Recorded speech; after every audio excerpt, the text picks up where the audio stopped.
Thank you for joining us at the R20 premiere stream. My name is Tanner, I'm Jacob Lopez, or KP. and we're here with the whole production room today. We've got a nice little private event for y'all going on in this back room right now, and it's all cameraed and streamed for y'all, so y'all get this awesome backstage pass for the R20 premiere Phoenix February tournament. Let's go. KP, how you feeling right now? Honestly, I'm feeling great. It's been a long time since I've been here. It's been like a month. I'm excited to cast again. You're kind of one of my GOAT casters, my duo at this point. I know you have your own guy, but he's not here right now. So Hey, we got plenty of guys out here. You know what I mean? Hey, listen, we don't talk about it. But right now, it's you and me. We got this. We're going to fill in. We're going to be the best we could ever be. And I'm ready and excited for these games, especially the Cast A rivalry against Cast B. Yeah, that's going to be an interesting pair up right there, amongst other things, especially because Cast A is coming off their first loss of the season from last month. Yep. So that's a very interesting feat just in its own. But right now, in this very first game, we're actually going to have Harlan versus the BES Bobcats. And that's going to be a super exciting game. We have not seen a ton of Harlan yet. I think last month was probably the first time we've seen them on stream. And BES is the Bobcats are a team that we see on a regular basis. We know their coaches, all that kind of stuff. I mean, we know all these coaches, and they're all the players. They're really good players, and the coaches are really nice people too. So. Oh yeah, 100%. The Bobcats. I love seeing the Bobcats here and there.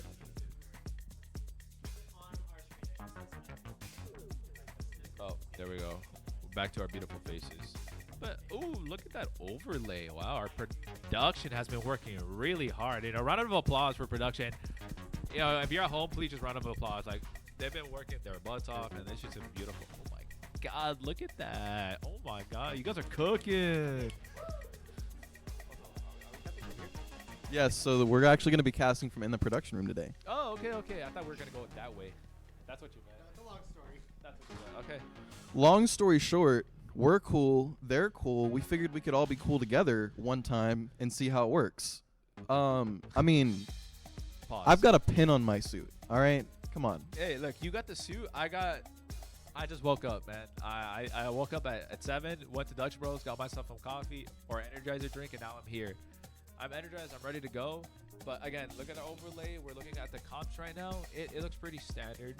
I do like that Tejo is now part of the competitive rotation, and I've been seeing him a lot recently. I think the single fact that he can just take away a KJ ult from anywhere on the map is crazy.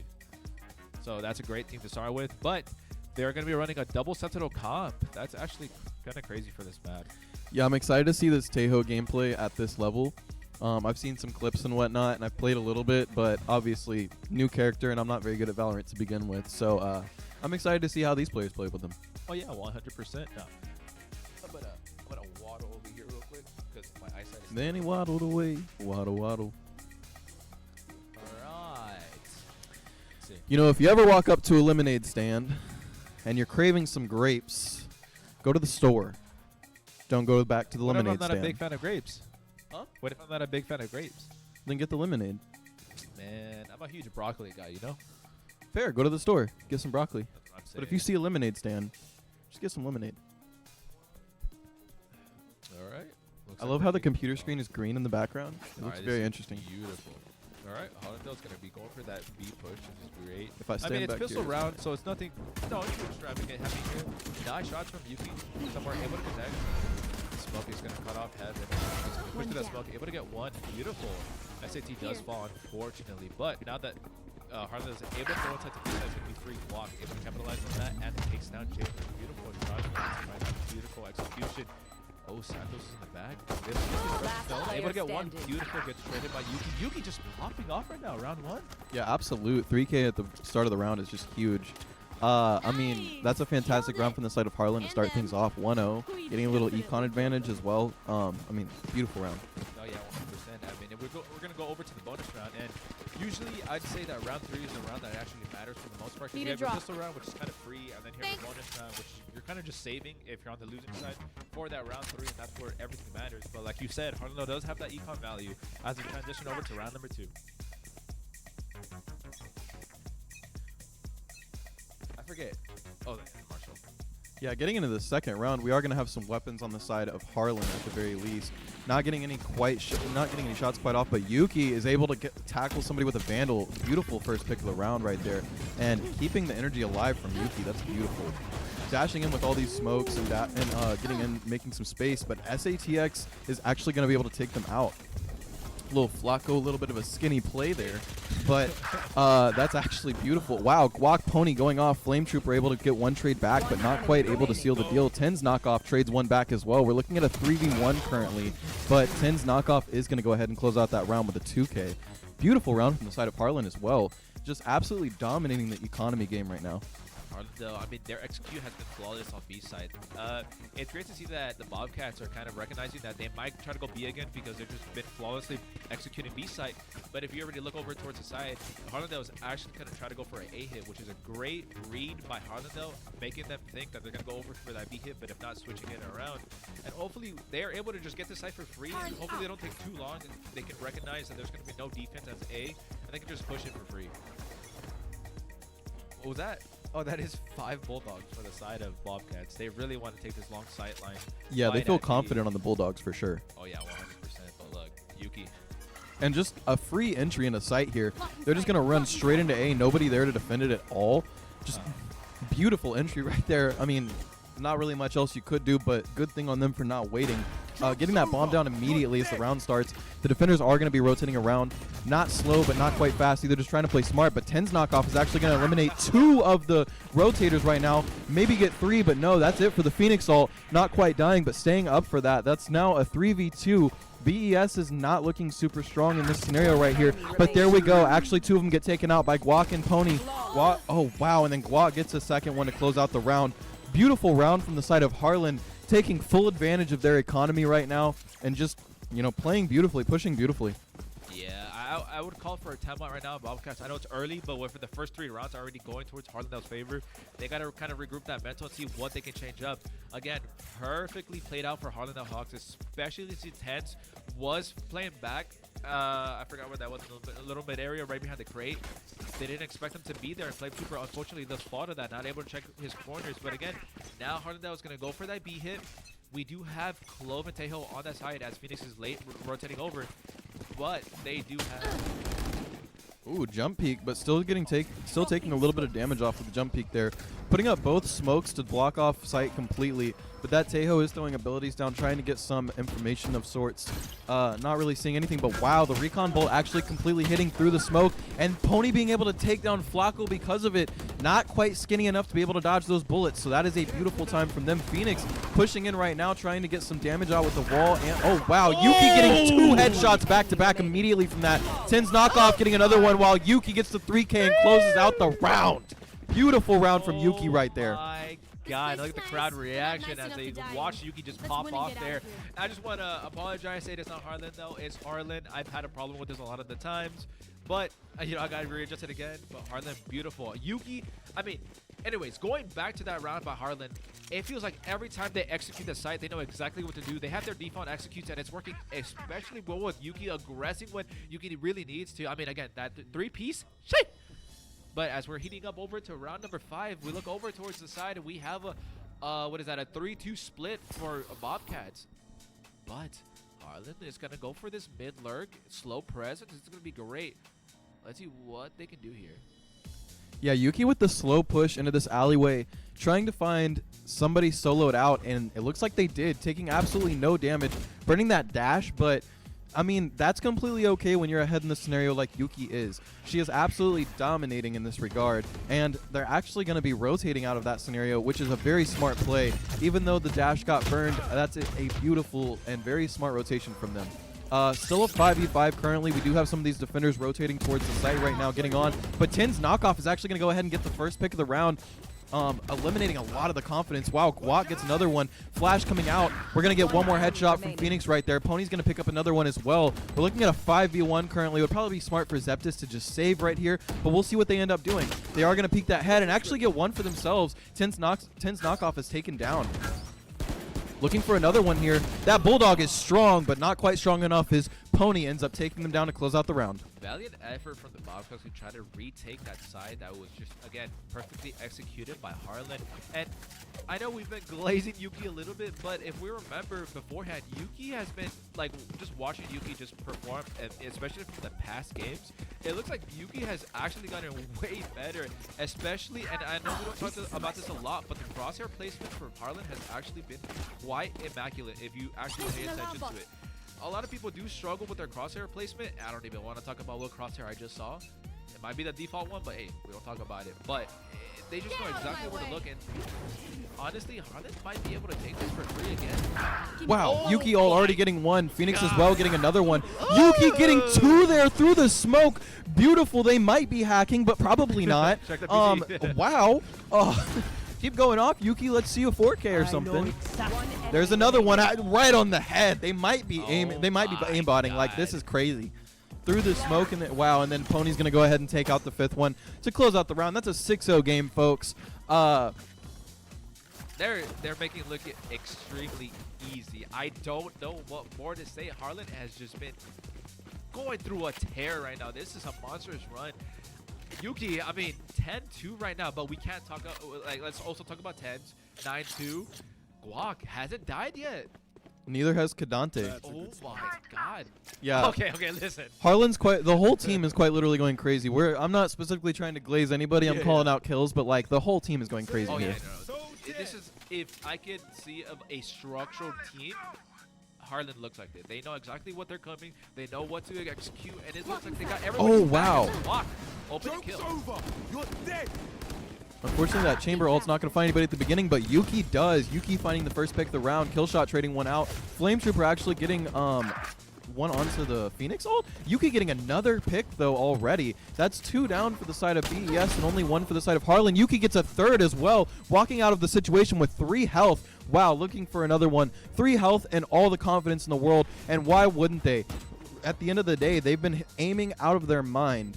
Now Yuki, she's coming around this corner looking for the 4th and gets it. Now we're looking for the 5th. Are they going to save, or is she going to be confident enough to go ahead and push this up? She runs it down, she pushes it up, and she gets the 5th! That's the first ace of the day on stream, folks. Let's go. God. Yuki is a monster right now.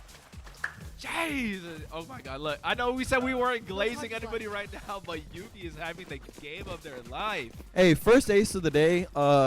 You get all the praises in the world. That's the end of this discussion right there. First ace, like you said, of the day, and look, this is how we show up here at the bowling center. That's all I'm saying. We get hype. You know what I mean? We out here. But as we look over before this round 8 goes underway, it's gonna be another mid lurk with Asher kind of, I guess looking towards B a little bit, but it's gonna be a 3-2 split for the Bobcats. With 3 on B, we do have Slope looking towards mid right now. Slope does come out of Jet. Beautiful. Yuki takes a little bit of damage. It's going to work towards that mid route. Let's see what they can do here. The flash does come out of Phoenix. Yeah, nothing from that flash, but still nonetheless a good util. Yuki getting actually the first pick of the round again. Wow, Yuki just absolutely dominating with the aim right now. Kadante actually getting another one for themselves on the scoreboard right now as well. Yuki getting another one. Tins knockoff getting 1 after Flacco trades it back onto Kadante. Beautiful round from Harlan so far, as the Bobcats with just 1 person are struggling to find even more than 1 kill per round, but 2. No. As Yuki closes it out with the 3rd kill of the round. Yeah, wow. Going for knives in a tournament is crazy. I don't know. They're fighting with their food, playing with their food a little bit. But again, I know I don't know what to say. Harlan is actually having the game of their life. But like you said, respectively, everyone is joining up right now. I think, again, Bobcats might need a timeout soon. I called for the first 3 rounds, but look, it's 8-0 right now. They need to stop this momentum that Harlan has. It might even just be the timeout for the mental reset. Let's see what they can do here, though. Round 9 opening underway. It's going to be a 2-2-1 split. 2 in mid, just lurking right there to see if anything happens towards mid. Vando, Fleco, let's see if he can connect anything here, as Yuki is going to pressure on him. Yeah, heavy B push coming out. Yuki already popping the ult, coming in with a dash upwind combo right here. We're going to look for another kill with the ult, but actually missing every single shot with it. That's something we haven't seen yet. But Guac actually gets one on that on whoever that was. Flacco reses himself back, but gets immediately taken out by Guac. Guac gets a third one for themselves. Wow, Guac is going off right now as Sova. Killshot gets another one for themselves. Kind of sort of evening this round out. It's still a 4v2 currently, but that actually gives them somewhat of a chance. We'll see if they're going to be able to do anything with it. Killshot comes out with a flash, gets one, but not quite able to finish on it as Guac gets the ace. Oh, wow, a 5K from Guac right now is just absolutely insane. We've seen 2 aces from this team in the past 3 rounds. All right, first Yuki gets the ace, and now Guac's gonna get the ace. I feel like everyone has to get the ace at this point. Ten's knockoff. Look, with a name like Ten's knockoff, you have to go crazy. 10-3 right now. Same thing with Guac 10-2. It's only respective that Ten's knockoff is going to go for the next ace as we open up for round number 10. But if we look over to the Eco, right here, full buy for Harlan. As we look over to South Sand, there it's technically, I would consider this kind of like a full buy. That's just my personal opinion. The Bulldog is still kind of iffy on the credits, but as they're going to look over towards its B push, let's see if Flacco does dodge the flash. Now, unfortunately, does get flashed by their own teammate. Yeah, flashing the teammates rough there, but not being able to flash any of the enemies while flashing your teammates even a little more rough. Coming in with getting one flash. Wow, Ten's knockoff is able to get the first pick of the round. Easy peasy lemon squeezy as they get the second pick of the round, but immediately taken out as Zepsi sprays down 2 of them. Guac immediately trades it back on his Zepsis. Beautiful round from the side of from both teams so far as we're looking at a 3v2 scenario. Probably the most evened out round we've seen post bomb plant. So beautiful round so far. We're still looking at a 9-0 scoreline. Guac is looking for something, not quite able to finish on the kill, but completely getting stunned and taken out. That's Santos right there, actually being able to find one and make this round an even 2v2 right now. Santos is still looking for somebody, looking for something, but a Kadante is going to go ahead and take that out immediately, not quite giving them the chance. That is a 10-0 game, folks. Beautiful one tap from K-Donkey to just solidify that round. Again, it's 10-0 on the side of Harlan. Again, where is that timeout? We need it from the Bobcats. They need any advantage they can get right now to get a round on the board, but Harlan is just flawless with their executes. And again, I'm going to reiterate, their crosshair placement is immaculate. They're not overspraying. They're not doing anything like that. They're just holding, and they know exactly when to shoot. This is just perfect for Harlan. But again, with those Bulldogs, I don't know what more they can do right now, as Flacco usually does go for the peek here. He always gets flashed by his teammate. Yeah, they need to just set up a different strat or something, because this ain't working, G. Like, I don't know what to say. Like, flashing your teammate every round ain't the move. Joke's over. You're dead. Santos and Zepsis actually get 2 right there. One of them's onto the Phoenix ult, but Guac is able to trade Santos right back out. Kadante gets another one onto the Phoenix ult. Flacco gets one more. Knockoff. Wow, trades going down all over the place. Zepsis, Kadante, and Flame Trooper all get picks right there. We're looking at a 1v1 scenario right now as Kadante makes it that way. Popping out of the smoke and actually finishing it up. God. That's going to be another round for Harlan right there. Right up to the wire, though. I'm speechless. I'm at a loss for words. 11-0 right now. It's looking like it's going to be a 12-0 half on the side of Harlan. I mean, 5 off, oh, 4 offs right now for the side of Harlan. It's crazy we're getting a game like this right before Caste plays. Exactly. I thought that Caste was going to be...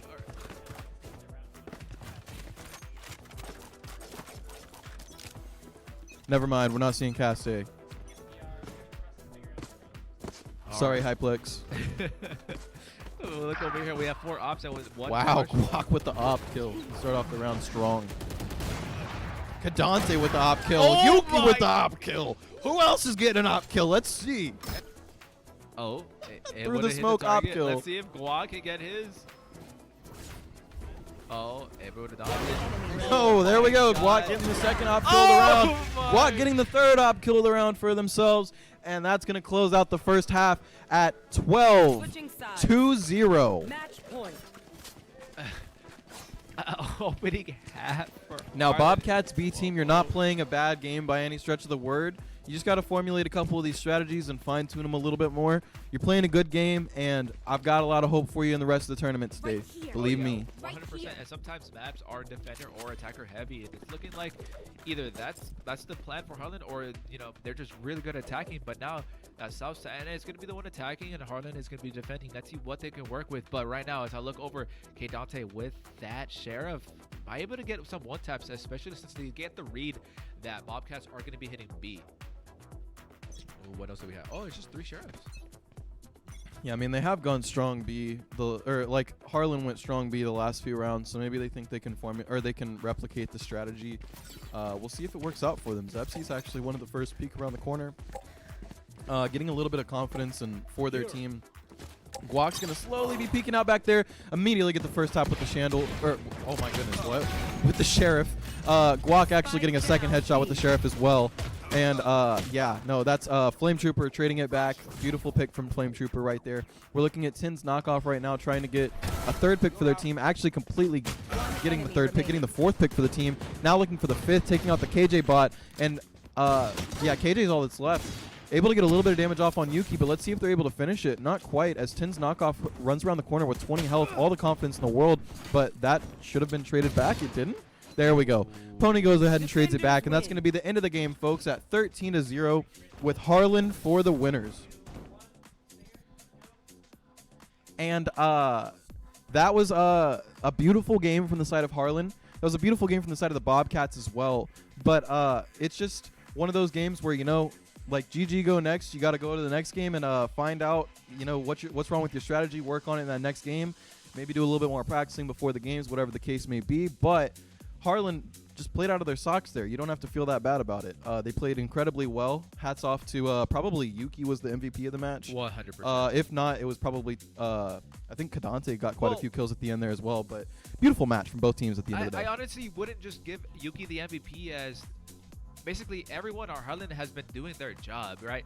Yuki got the ace, and then I think Guac got the ace right after that, or it was Pony. It was one of them, but everyone is getting aces nowadays. And again, 13-0, unfortunately for the Bobcats, are, you know, they're going to have to, like you said, train a little bit more and see what they can do. But that doesn't necessarily mean that they're bad. It's just with a powerhouse like Harlan, I mean, I don't know what happened from the last month that we were here, but they're looking like a completely different team. I don't know if they just refined their basics, but the structural integrity that they have is insane. They have a default hit for basically both sides, and it worked every single time. They had no response from the Bobcats. Yeah, yeah. I mean, going for knife kills, playing 5 ops in the last round, stuff like that. Extreme disrespect, but honestly, to a certain degree, kind of deserved when you're winning 12-0.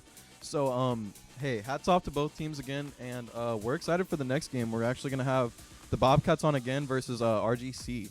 So RGC is gonna, I mean, this game's gonna be super exciting as well because both of these teams are a little bit more evenly matched. Okay. And yeah, I think it's gonna be a great game. What do you think, KP? We're gonna see some more Tejo? I hope not. I do enjoy Tejo, believe me, I do, but I can make way without it. If anything, I'm still biased to this day. I want to see a Sage. I really want to see a Sage. Your dreams will not be fulfilled. Listen. Sage is a great character if you're in solo queue and you want to try to be a duelist sentinel. But aside from that, Sage has a res, and that's it. A man dream.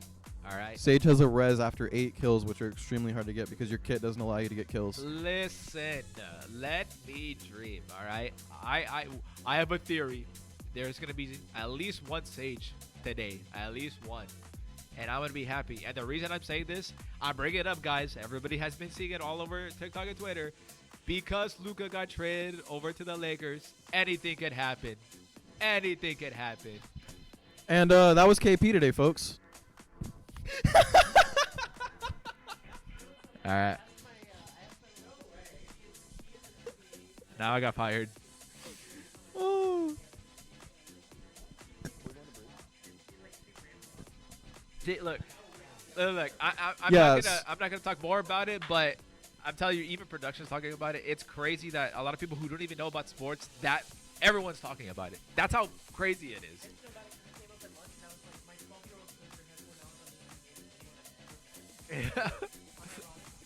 But actually, the reason I had brought that up because a lot of esports titles, like even the R6 majors that we're watching as well, a lot of upsets have been happening there as well, and we're seeing that here. So that's what I'm saying. Like ever since that trade happened, a lot of anomalies have showed up, and maybe this might be the day. Honestly, Clark beats Cass A. Anomalies like in Teamfight Tactics? I'm sorry. Oh my god. Listen.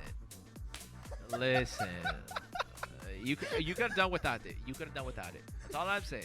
All right, so folks, we're actually going to be loading into the second round of the tournament. 15 minutes or so, maybe a little bit 15, 30 minutes, maybe a little bit less. Uh-huh.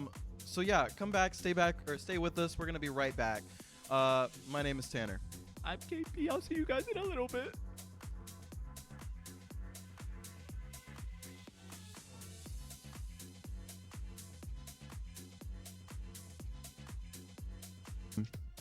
I do like the double duelist for RGC, but let's see what the Bobcats is cooking. Yeah, double sentinel.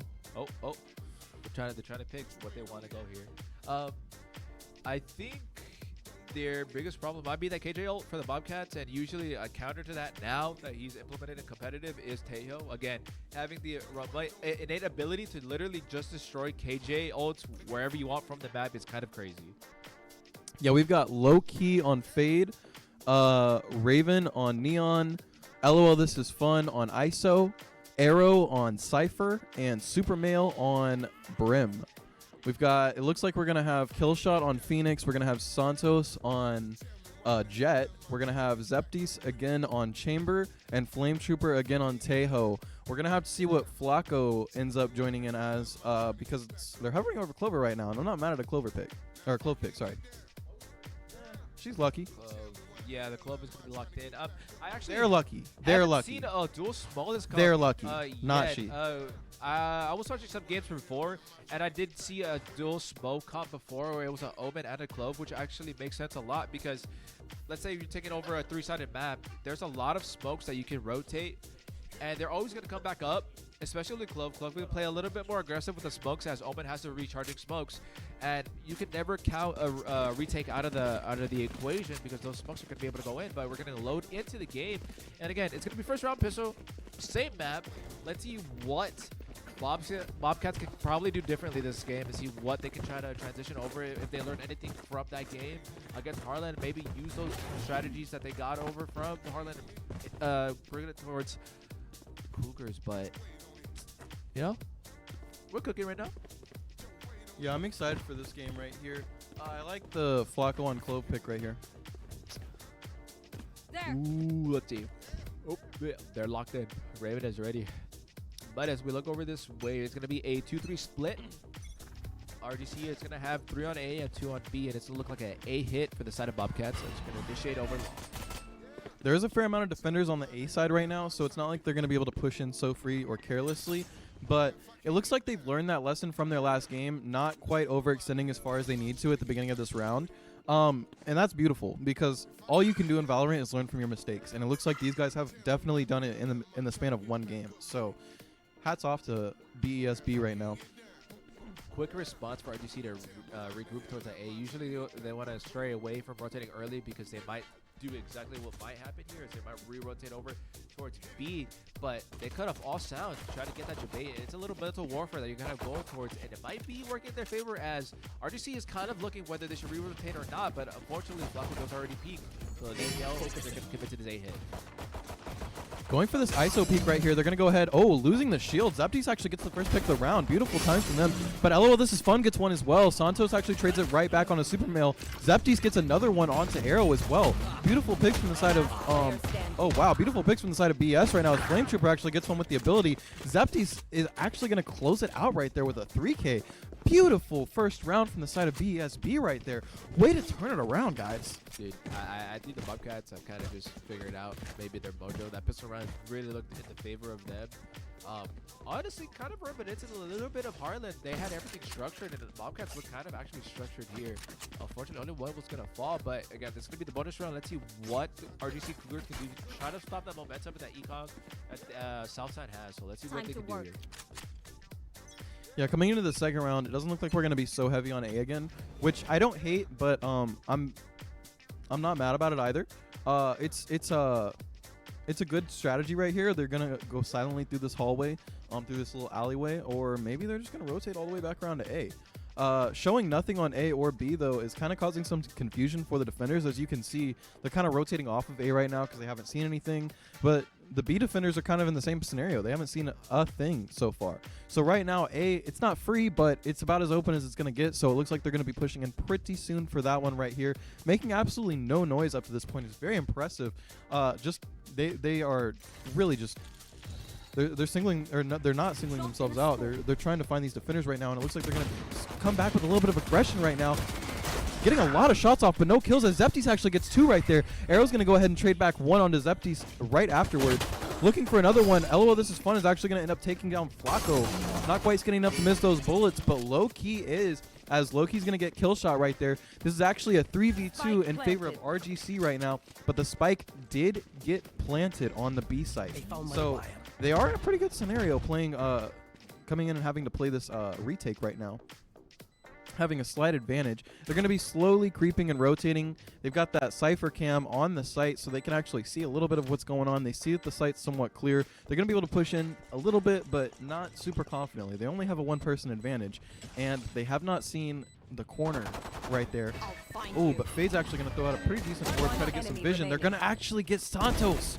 Wow, but Flame Trooper goes for 1. Flame Trooper's trying to find a second one with that Bulldog, but doesn't end up finding it as Low-Key takes him down. Will they have enough time to defuse this bomb? I don't think so, as the South Sand Bobcats actually get get the second round there. Beautiful round from South Sand, and very lucky, might I add. Great reaction from our audience in the crowd. I do want to say, well, this is fun. ISO was making work with that frenzy. Not a lot of people use that frenzy. I am a frenzy advocate. I believe that frenzy is really good. You just got to get good with it. You got to be me. But great usage from RGC. You know, they played that defense right. They rotated. They played everything slow. Bobcats lurking towards that plaza, going to R and then A-Link. That A-Link choke point was kind of hard for them to push into, so they had to respect that and re-rotate over to... Ooh. I like the Cypher on defense. It's able to counter a lot of the play that they have, but this little B push they have right now is really good. They have not been spotted by the Cypher cam at all so far, and they haven't really made a lot of noise in any regard, so they probably don't even know that they're there. They don't have a free sight by any means of the word, but it looks like they're going to play as if they do, rushing in a little carelessly and actually losing one of their players to start off the round.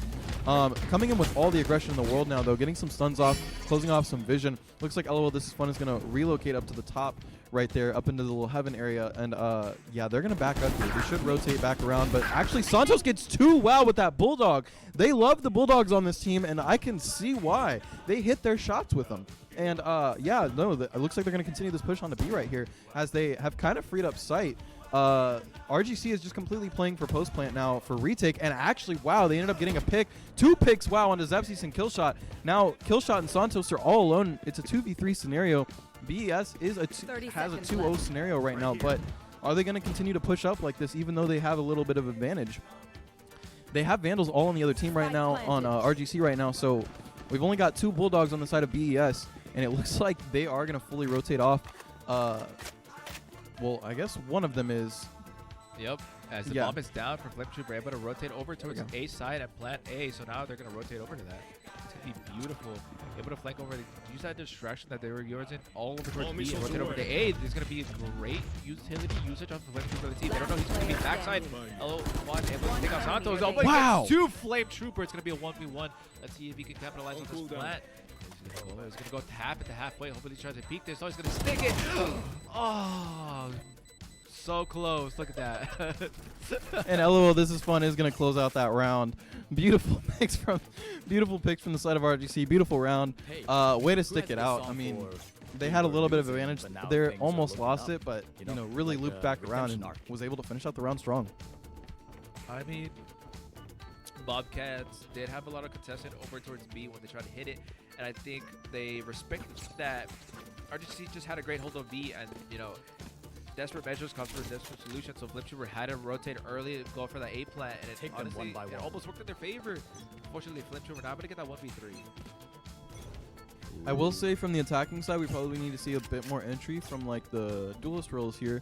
Yeah. But I'm not upset by it. Obviously, they've got the lead. They're playing well, and they've got this little mid-rotate push that is, it's not out of this world or anything, but it's a good push. Now, the bomb carrier going off on their own right there to peek down that alley is probably not the smartest decision, but it ends up working out for them. No picks so far, no trades, no nothing.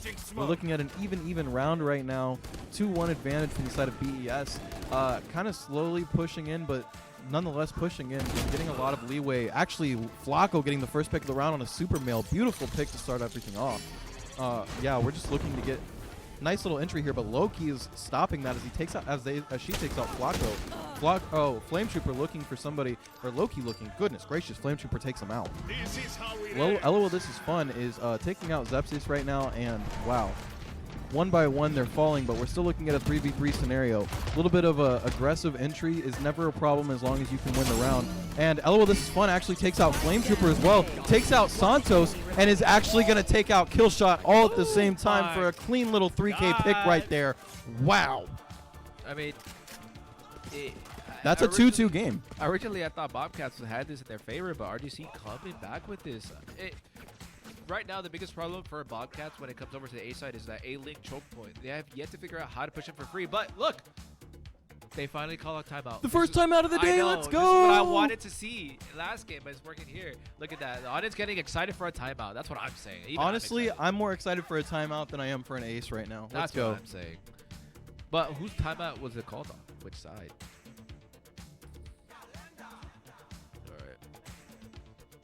I would assume it's South Sand calling the timeout. With the assumption that it's South Sand, it makes sense. They learned their lesson from last game, and this way they're going to try to see if they can just slow the roll down from RDC. Again, it's 2 rounds in a row. They want to stop the momentum, probably get that mental break, see what they can do. I don't know how I feel about right now about RDC when they have those Bulldogs. Or is it South Sand? It's South Sand, yeah. South I mean, they have yet to right click. They're really adamant about just hip firing that when that burst is very crucial at long range gunfights. Well, I mean that amongst other things, but like at the end of the day, buying full Bulldogs and a Vandal and stuff whenever you don't really have the econ to buy next round on 5th round is never really going to be the smartest move. It'd probably be smarter to save here, try to work with what you got. But at the end of the day, they want to even it out. They want to take a little bit of an advantage here, and you know, at the end of the day, RGC will be able to buy again if they lose this round. So I don't know if it was entirely worth it, but let's see if it is. They might be able to pull something out right here. Taking out that Cypher cam at the beginning of the round, beautiful, beautiful start because they don't want to get spotted, and I don't blame them. They still have Cypher trips all over the place, and LOL, this is fun, is stuck in that corner. Probably not going to move until somebody pushes a little too far, and very smart from them as LOL, this is fun, is having a fantastic game right now. Ooh, there we go, starting it off. Arrow takes one down, and Flacco actually trades it right back. LOL, this is fun, is looking for one, gets that orb down, and yeah, we're looking at a 4v3 scenario already as 2 of the South Sand Bobcats have been taken out already. ISO actually getting the chamber and the ult. That's a beautiful ult right there. Looking for something, looking for a pick, and wow. Finishing it with precision. Low-key gets another one onto Flacco as well right at that time. And we've got something going on in this back line that's not Valorant, but we're going to call it that. And, yeah, Santos is trying to survive here. Honestly, just turn around and run before somebody comes in. I don't know what to do here. They can't really get the bomb. 30 seconds left. I would rather just save that econ because they've only got 50 left over and they're not going to have enough to buy another Bulldog or anything like that next round. So a save is probably good, but I also understand wanting to get the pick here. Definitely just got spotted there. Staying safe behind the pole, but only 9 health. Yeah, I mean, you can get wallbang through that area right there. So that's not the greatest peak, but hey, you know, 3-2 right now. Great defense from RGC Cougars. I mean, they've had B-site locked on for a while. And again, South Sand, they have those Bulldogs, which again, I'm not too keen on them using, but again, they need a right click. They need to use that ADS. That burst really works on the long range sideline, and they're not utilizing that to their capability. Whereas RDC, I don't think they're scared to get too close for comfort. I mean, sometimes those shots don't land, but with the RNG of that hipfire spread, it works to their favor. But I think Super Mel kind of is hopping on the bandwagon of using that Bulldog as he has to pick it up as well. Yeah, coming into this next round, looks like they're going to be forcing one more time, using all their econ to get these Bulldogs and Vandals from the side of BES. But RGC is still doing pretty healthy in the regards of econ and weapons, other than Arrow, who has absolutely 0 econ. But LOL, this is probably going to be maxed out next round, so it really doesn't matter that much. At the end of the day, they're going to be pushing through right here, through this little alleyway, which is something they haven't done yet. So I'm glad they're changing things up and trying to find a little bit of a, not the same rhythmic pattern every single round. Really slowly pushing through right here. We're holding some angles. We're trying to find picks right here from LOL. This is fun. Not quite able to find anything, but we'll put that shield up for a little bit of protection. That's only going to last for about 6 more seconds. So they need to push out and do something with it, or it's going to go away. We've got Ooh, we've got some pushers onto the A site right now, but we've also got the bomb in the back site right now. I don't know what they're cooking up, but I'm sure it's delicious. At the end of the day, A is being bombarded right now. Killshot gets one. Loki trades it right back onto Zepsies. LOL, This Is Fun is left with only 9 health right now, and they're actually going to full plant that bomb onto A with nobody on the site. Unfortunately, I think the defenders are going to rotate there faster than the attackers will, but we do have, yeah, there we go. We've got that Clove in the corner, holding them off a little bit. At least they're good for one pick and the res. I don't know if that's the best spot to res, but they know that now.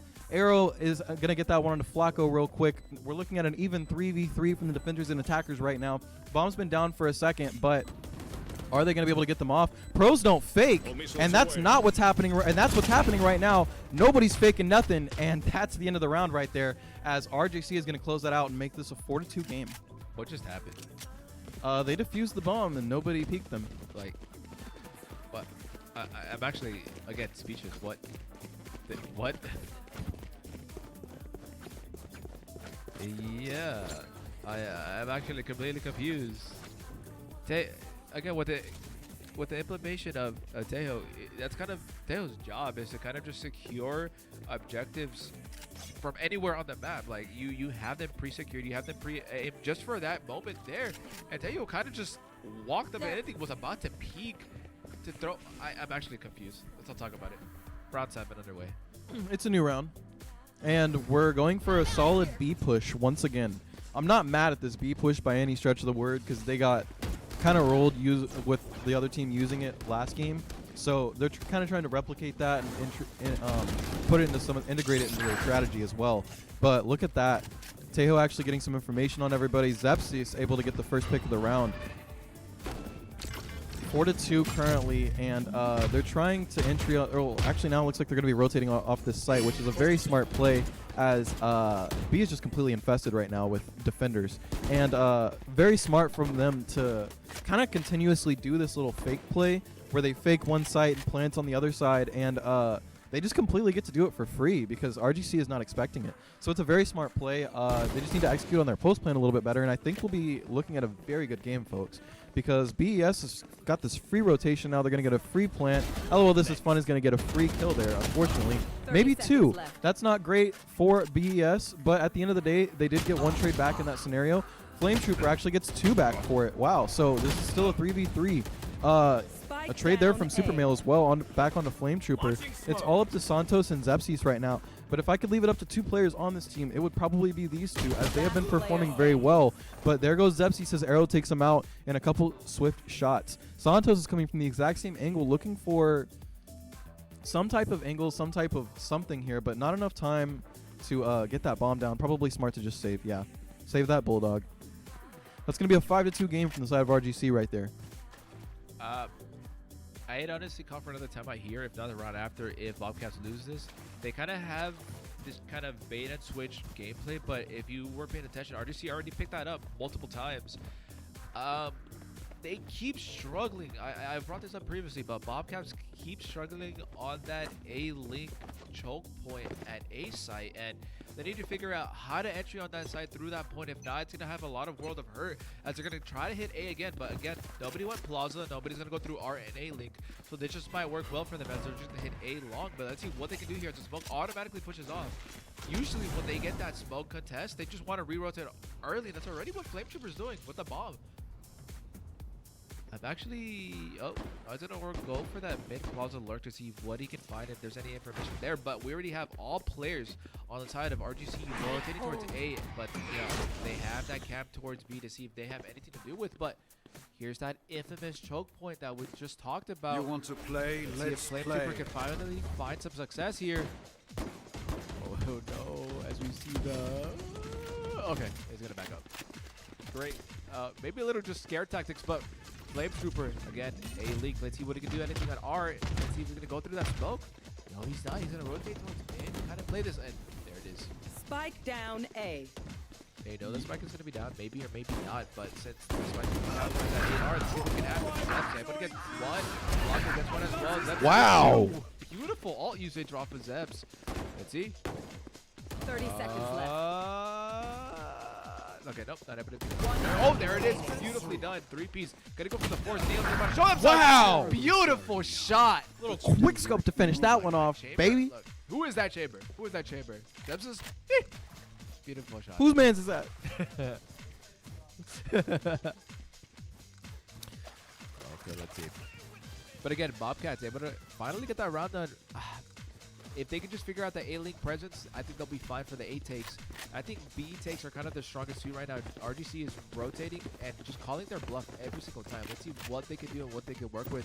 They're going to go for this A head once again, but Flame Trooper playing by himself over that B site. Neon kind of sets us something here. We have that Cypher Camp just looking over towards B-Long to see if anybody's going to hit. But I know as soon as Flame Trooper goes through there. Oh. Nope, the camp is going to be watched right now as the Brim Molly's going to stop down that chunk from A. Let's see if he's going to deter Bobcats from rotating over. But the Cypher Camp is still being watched just in case somebody wants to hit over towards B-Long. Ooh. Smokes are going to be replaced. Nothing's going to happen. There's a lot of contention towards A, so nobody has yet to rotate. Okay, here comes the ult for Brim. Unfortunately, Santos does fall. It's going to work in the favor of RGC, but yet again, the cap does fall for Cypher, and they're quick on the update for this rotate as Flame Troopers again trying to go for that solo plant. But RGC is quick on that update and has already sent people over to rotate. But fun is rotating to mid to see if they can kind of get the lurks here. Spike planted. Oh, ISO? Oh, does get shut down by Flame Trooper. It's going to be a 2v4 on the side of Bez. Bobcats, but unfortunately Flame Trooper does fall. And if we look over towards Clove, they're by themselves on this long site. Let's see if they can do anything. And unfortunately, they're going to stick to the defuse because what you said before, pros don't fake. Oh, not only do pros not fake, but pros get kills, you know? Ooh. And so at the end of the day, whenever you want to win a round like that, not only are you looking for fakes and stuff like that, but you're looking to get more picks. And because whenever you're in those 1v4, 2v4 scenarios, it's very hard to use 2 people to formulate against 4 people. So, you know, that's just something they're going to, you know, they're going to figure out, they're going to work on. And at the end of the day, we have a really good game on our hands, folks. 6-3 right now in favor of RGC. And wow, if they throw that, they're getting a lot of early information. Yep, there you go. That's, I mean, it got destroyed, so probably didn't detect how many people were there, but they can only assume that pretty much the whole team is there because they've been full pushing most of these rounds, or with a very slight split push. So they're playing smart as far as not over-rotating right now, but all 5 attackers are on A, and we've got 4 defenders on B right now, so or on A right now as well. So wow, Loki actually getting the first pick with ease currently on the Zepsies. That's a head dink right there. Just click heads. Yeah, we see this rotation coming out of the back line, but ISO is going to spot it and probably, ISO wasn't able to get the pick, but they stayed quiet, so they go onto the jet. Catching rotators is what ISO is doing right now, and that's a beautiful plan. ISO's going to get a second one. Oh, wow, onto Flame Trooper. Killshot actually trades one back onto Loki, but Raven? I'm so sorry. Raven Breaches? Oh my, Breaches? I don't know how to say the name. Don't hate me. But Raven actually was able to get a pick right there to trade it back out. Oh no, the ISO ult comes down and takes them off the bomb.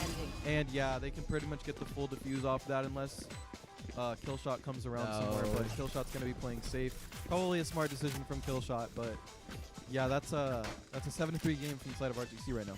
Great lurk from ISO, able to pick off 2, almost able to get the 3rd, but they decided to leave Killshot by himself because he was trapped in that A corner, or they completely forgot that Killshot ulted and left Phoenix there by himself. But regardless of the matter, they were able to claim that target on Clove. And great ISO ult as well, because even if Clove was able to clutch that up, with the time there, they could either tap it to half point or completely just take it off all the way. Alright, nice. Yeah, we've got 5 attackers again, kind of coming all out of the same area, rotating to the exact same place. Coming into this A chokehold that KP was talking about earlier, it's this is a scenario where it's either going to go great or it's going to go bad. And I think if they rotate out right now, it's probably going to go a little bit better for them. Maybe they could have caught that ISO out, but unfortunately that's not going to happen now. They do have 2 people on this B site right now, 3 people on the A site, and they're kind of trapping themselves in this little alley right now. in the regard that they are going to have some rotators coming pretty soon. So Flame Trooper took the bomb. They're going to be running down this little alley and putting some abilities out. Don't quite know exactly what they're going to be doing, but Septis is going to be trying to find some picks right here, or Santos, excuse me, is going to be trying to find some picks right here. Looking through, peeking through just a little bit. Oh, wow, and actually Raven's going to go ahead and get that first one. Wacko, LOL, this is fun, gets the second one on the Santos. Killshot trades it back, and LOL, this is fun, gets another one on his Epsies. Arrow gets one on a kill shot, and that's pretty much just going to be the end of the round, folks, as Arrow closes it out on the Flame Trooper. That's an 8-3 game. Last round before the switch. Just looking like a defense powerhouse. I honestly, great distraction in that mid lurk. It just forced Southside to look over towards mid and just, this was able to capitalize on that and look away. But if we look over, he's already 21 kills right now. That's insane. That's actually insane. So 1 and 5 for, this is fun. But if we look over towards the side of RGC, they have 3 ults to work with. And Southside has 2. Cypher ult is very impactful, but if you already know that best kind of place is like beta switch games, you don't necessarily need that Cypher ult, but again, information is needed at all times. But immediately destroying that Cypher camp, so they know there's a lot of them present. The Brimstone didn't even buy shields this round.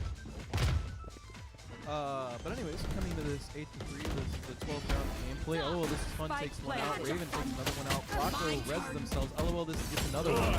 Killshot gets a trade back, but LOL, this is fun, is going to grab 2 more. Looking for the ace. Is this going to be our 3rd ace of the day? And it is not. As Flame Trooper takes out LOL, this is fun. Super Male gets that back onto Flacco. And yeah, looks like RGC is going to get another round. Nice half for RGC. They're going to end up being 9-3, but I know we talk about this as Superstitions. There is a 9-3 curse right now. So let's see what can happen as we're going to switch over to the other side. And now it's going to be RGC attacking, whereas Bobcats are defending. Now, we've had a lot of problems where Bobcats can't really, to be honest with you, they can't really attack well, but they're better on the defense side. So let's see what they can work here as RGC is going to be coming with that kind of defense. There's a lot of teams out there that even getting a couple rounds on them doesn't make them get stronger as the game goes on. But it looks like they're just going to opt to save it. One of the classics, there's going to be 1 ghost on the field right now. No shield, no nothing. It's going to be LO, this is fun with the ghost, which is going to be beautiful right now.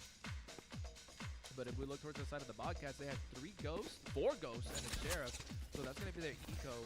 This is going to be great for RGC because they're kind of gambling on the fact that if they lose this round, they still have enough to contest that bonus round and then go towards that 3rd round, which actually matters a lot. But Killshot is looking for this flash to see if he can do anything, if he hears anything, or if they jump each over to let them know that there could be some contestation towards a B hit.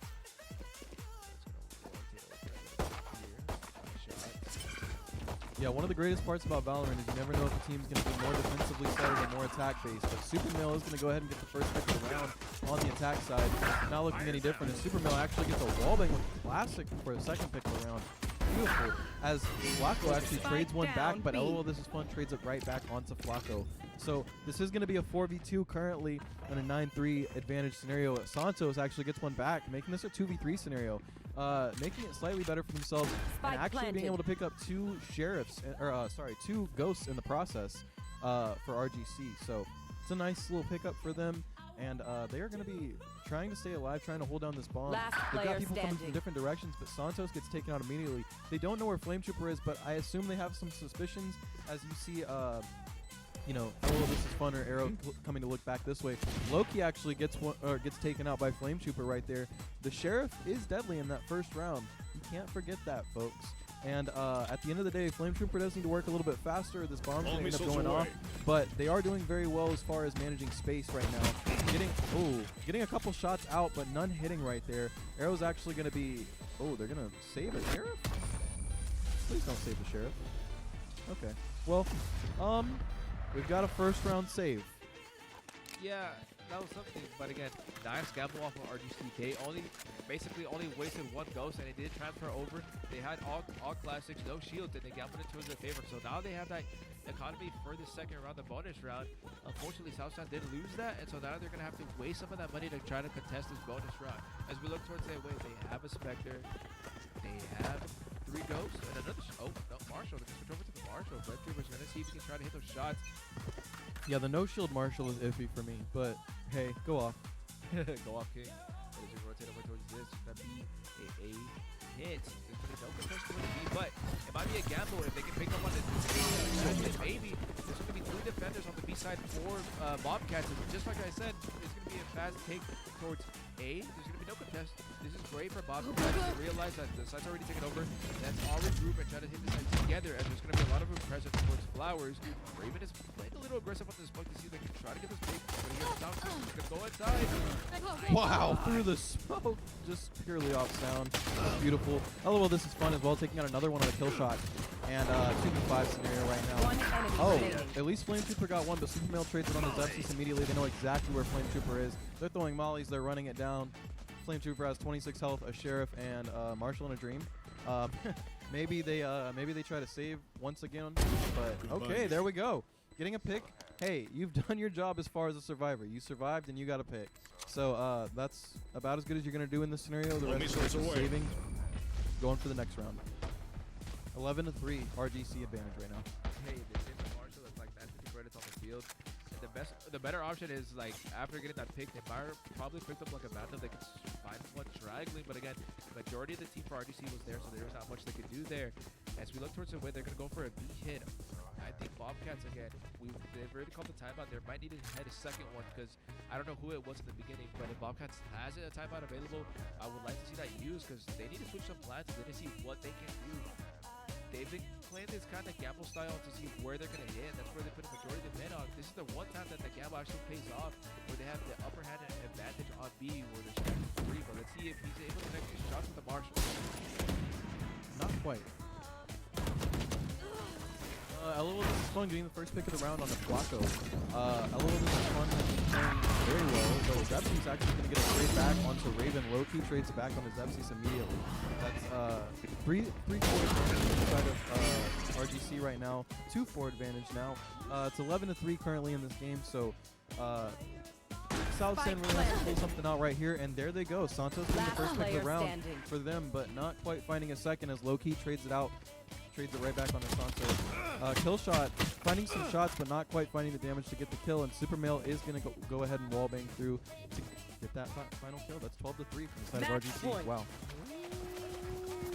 Look at that beautiful people out there. Yeah, we got some hyped viewers today, folks. RGC on match point. They're really looking to close this out. They're going to go for the full buy. LOL, this is fun with 29 kills right now.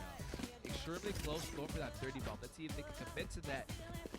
Bobcats are going to try to go for the full buy, or their equivalent of full buy. All of them basically have Bulldogs and Vandals full shields besides Flacco. Let's see what they can work with. It's going to be another B hit, and unfortunately their gamble was not right. They have 2 towards B, 2 towards A, and 1 in mid. But maybe I lied. Their gamble might be right, as we have Killshot lurking towards mid doors to see if anybody unfortunately does fall. I'll find you. As well to be 5 and 8 immediately as well. Wait, Flacco get Raven. Yeah, LOL, this is fun, able to take out Flacco there, and it's all up to Santos and Flame Trooper currently. They've got a decent strategy, a decent rotation coming through here, but this bomb is already planted and has been planted for quite some time. So they're going to have to make a play and make it pretty quick. Otherwise, this will be the end of the game. One enemy remaining. And Super Male's actually going to go ahead and take out Santos. As, It's you and me. Oh, and there we go. That's the ball game, folks. Yeah. As LOL, this is fun, gets the third pick of the round and the last pick of the game. That's a 12-3 win for RGC. And wow, what a game, folks. I mean, it started off one way with South San winning 2-3 rounds in a row, and then RGC just picked it up and really didn't lose a lot of rounds after that. So hats off to RGC, hats off to the Bobcats too. Y'all played a wonderful game, a lot better a better formulaic game than the game you played before, and hats off to that. You'll get them next time. Don't even worry about it. But very good game to RGC. GG's to both teams. Yeah, I agree. I'm glad I can say things people can agree with. But Bobcats, again, it's going to, unfortunately, there's 2 rounds in a row or 2 games in a row. RGC, like you were saying at the beginning, Bobcats did have that 3-0 presence. I thought they were actually going to turn things around, but I think RGC was able to pick up on that formula, and from then on, they just had it all towards their way. There was a lot of rounds where it got really close. We're like 1v1, 1v2s on the side of Bobcats, but unfortunately they're not able to capitalize on anything like that. And I'm gonna stress, I couldn't stress this anymore. That A-League chokehold was kind of the death of Bobcats. If they could just push through that and figure out a way to work around that, they 100% could have run a lot of rounds from the favorites with A site, but with no real answer to that, I don't know much what else they could do. Their only option was to hit B, and even at that, they went B long with a lot of weapons that they weren't really equipped for, but I digress. Yeah, I mean, at the end of the day, it's small changes that need to be made for the side of the Bobcats. I mean, just, you know, saving and utilizing the econ a little bit better throughout your game might help a little bit. But, I mean, aside from that, y'all just keep practicing, keep playing. Y'all are going to do just fine in these tournaments. Don't worry about it. Yeah, so we're actually going to go on a lunch break real quick. We'll probably be back in an hour-ish. Maybe a little bit less, maybe a little bit more, but we'll be back in about an hour. So for the R20 February Phoenix February premiere, my name's Tanner.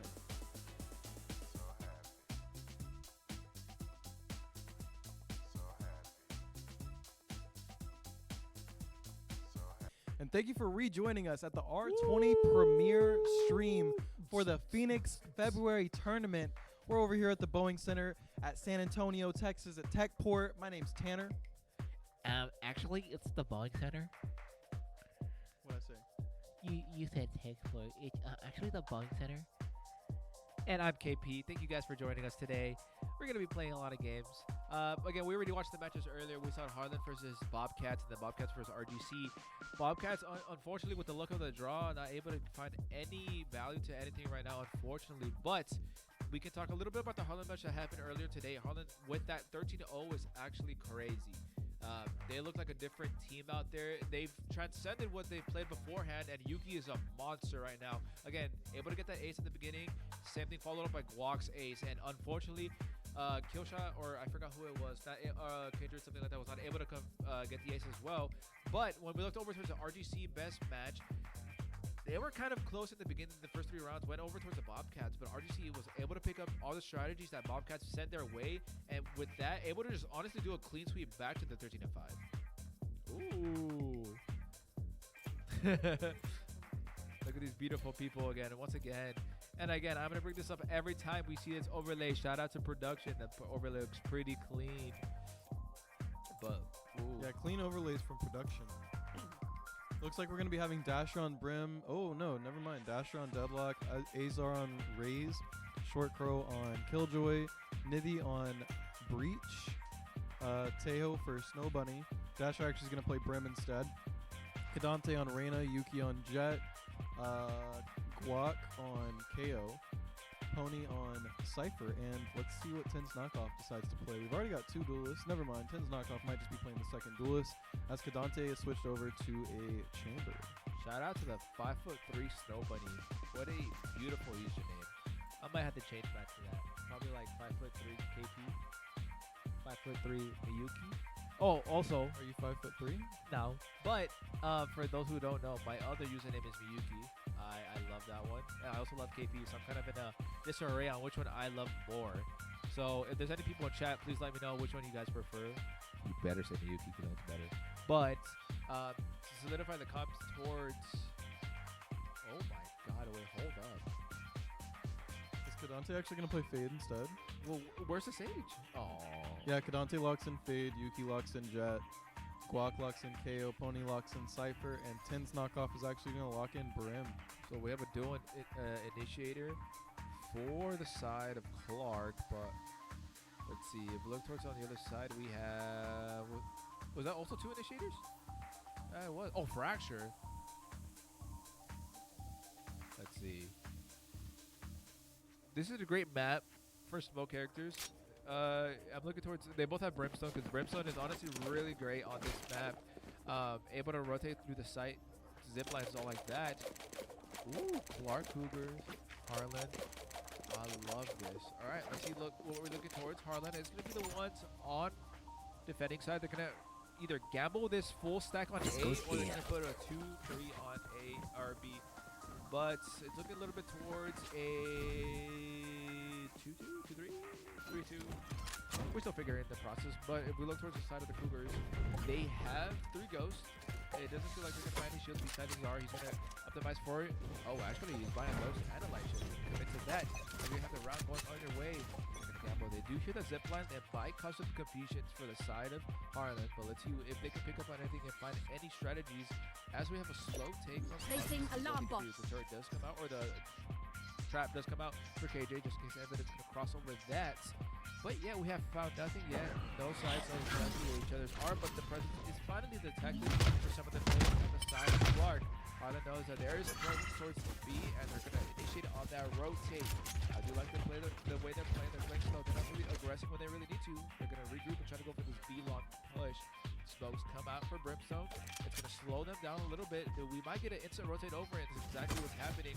Now, Harlan has two players set up. It's going to be the Fade and Jet towards A, and this is going to be beautiful. You're going to have Jet playing towards A. They're a little aggressive. They'll walk over that orb. You've already seen this before. Yuki has gone crazy this past couple of matches.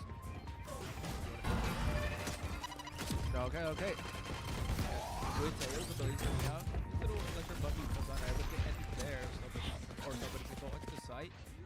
Despite the spike, this is down by Dasher. Nice, the air will get blocked. Unfortunately, one of the squad's going to be a 5v4 on the side of Harlan. Let's see what else is happening. It's going to be a slow retake on the side of Harlan. Goes flat, that's a bit one. Gets it figured out. One enemy remaining. Short throw. Up by Dante, and unfortunately Yuki does fall out. It's going to be Kate Dante versus Dasher, Azar, and Nigel. Shots, good shots from Dante. Able to take out one, but unfortunately does get turned down and gets violated. Not Brimstone. Yeah, great first round from the side of Clark Cougars. I mean, just outstanding play right there. I mean, you see the Nithy's at 3-0 already. Wow. They're playing out of their mind, and Harlan already finding a lot of retaliation from Clark. Let's see if they can do anything about this. But again, that was the pistol round. There's a lot that could go underway from the bonus round. This is usually where teams try to structure a way to either put one team at a disadvantage or just get some quick picks. But what do we have in here? Yeah, jumping right into the second round. Oh my goodness. Right here. Yeah, we're gonna have a very Stim beacon down. a lot of info coming out already.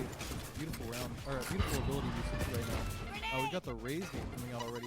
Trying to clear out a little bit of space on site, but I don't know if that nade is actually going to clear out some of the areas that they wanted to. But that's completely okay. Hostiles detected 3 from KO already. No picks down this round, but all the abilities are rampant already. Everybody's using them extremely well, but there goes Azar with the first pick of the round on a pony. Wow. Great pick from the side of Clark. And there goes Short Crow, catching somebody on the flank. That's just amazing right there. But they did give up the fact that they were rotating already, and they do have somebody, or they do have the Yuki Jet right behind them. I don't know if they know about that. This Yuki might actually be cooking on this play, but I guess we're gonna find out. Walk actually able to get one with, oh my goodness, Yuki coming from behind and getting one as well. But both of them with the classic. Yuki getting taken out by Dasher, who had the Spectre. I mean, hey, we got Spectres, Guardians, and Bulldogs on one side. The fact that this is close is crazy right now. We've got the spike down. And, oh, a bunch of spam through the box. No kills yet from, or no more kills yet from the side of Harlan or CCE. But we'll see how this continues to go. Okay, Tejo coming through with the abilities, and Azar actually getting one as well. Dasher finishing it out on the guac. That's a 2-0 advantage for the side of Clark. Yeah, I mean, perfectly done by Clark. Able to just capitalize on everything that unfortunately re-rotate as he did both the field side. You know, they made a switch that unfortunately was working towards the Bobcats a lot in game number 1, but they're struggling a little bit to find some success with this strategy against Clark. But Yuki able to get a flank kill, like you said, it was perfectly played out, but unfortunately, Spectre at that close range is not going to be viable with the classic unless you're able to 3-tap with a right click one time. But as we're going to go under the way, we do have a full buy for Harlan as we're going to go for this third round, and usually it's the round that matters. Oh wow, getting stunned off the peak right there was just great from that breach. Great util usage from the breach right there. Looks like they're storming in a little fast, but not too fast by any means. They're just trying to find something to do right here. Nades coming out. No blastbacks being used yet, but Nivy actually gets one with the aftershock. Beautiful play. And we're looking at a 4v4 scenario pushing into A. It looks like we might rotate around just a little bit from the defensive side to get over here back to A. Azor picks out Yuki, sends knockoff, gets Dasher, short throws, trades it back on a 10 knockoff. Wow. We've got beautiful picks coming out of the round so far. We're looking at a 3v1 advantage for Clark, and Azar takes out Guac just like that. It's a 3v1 advantage. And yeah, this is a insane round so far. Wow, Azar through the wall for a headshot right there. Fantastic, beautiful way to close out that third round. I mean, I could have said you're better than Harlan. Unfortunately, you're suffering a little bit here compared to the first game they had. And even that second game, so we're going to look over to Clark. They just have it as it for everything. It seems like they have defaults for this map. They might, I don't know if this was their map pick or Harlan's map pick, but if I had to guess, it's looking towards Clark's map pick. They look like they have this map figured out. Again, this map looks more like a defender than a side, attacker-sided map. I could be completely wrong, but Clark is making it so heavy swayed into their side. Harlan needs to figure out what to do. Maybe play this gamble playstyle where they try to play as many defenders as they can on one side and hopefully it works out for their favor. But we have three on the side of eight. As we have Clark scaling up round. Raise nades coming out, Brim Molly's coming out. We're starting off every single round with quite a bit of util usage from both teams. Not mad by it, but definitely glad that it's being equivalently exchanged right here and not just like, you know, throw these willy-nilly. At the end of the day, we've got CCE on a 3-0 advantage right here. They're pushing with all the confidence in the world. And I don't know if they have no clue Pony's behind the box. Pony's going to peek out. Unfortunately, it's with a stinger, so they're not able to get very, not able to capitalize on that. But, you know, CCE is going to go ahead and get a one pick off of that, so that's good. They're going to rotate around. Probably giving the intention that they're rotating all the way off, and they're just rotating around at the same site. So here come the blast packs, and wow, Tin's knockoff with a fantastic sheriff. Dasher actually being able to take one back on the guac. Yuki trading back on the Gibby. Wow, and Kadante getting one as well. Short Crow getting on one knockoff. Short Crow actually getting one more. Wow. Looks like Yuki's looking for the third, or looking for something right here to be able to stay alive. 1v2 scenario. If anybody's going to do it, it's Yuki, that's for sure. So let's take a look at what they're able to do with the Sheriff right here. Taking out the KJ bot, definitely not the worst thing to do in that scenario at all. Getting suppressed and spotted by that is probably not the best scenario for them, but they're going to be peeking here onto the Tejo.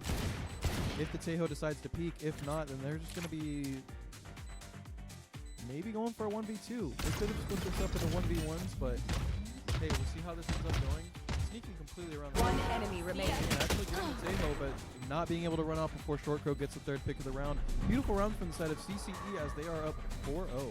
They're sinking so hard, I can smell their circuits frying.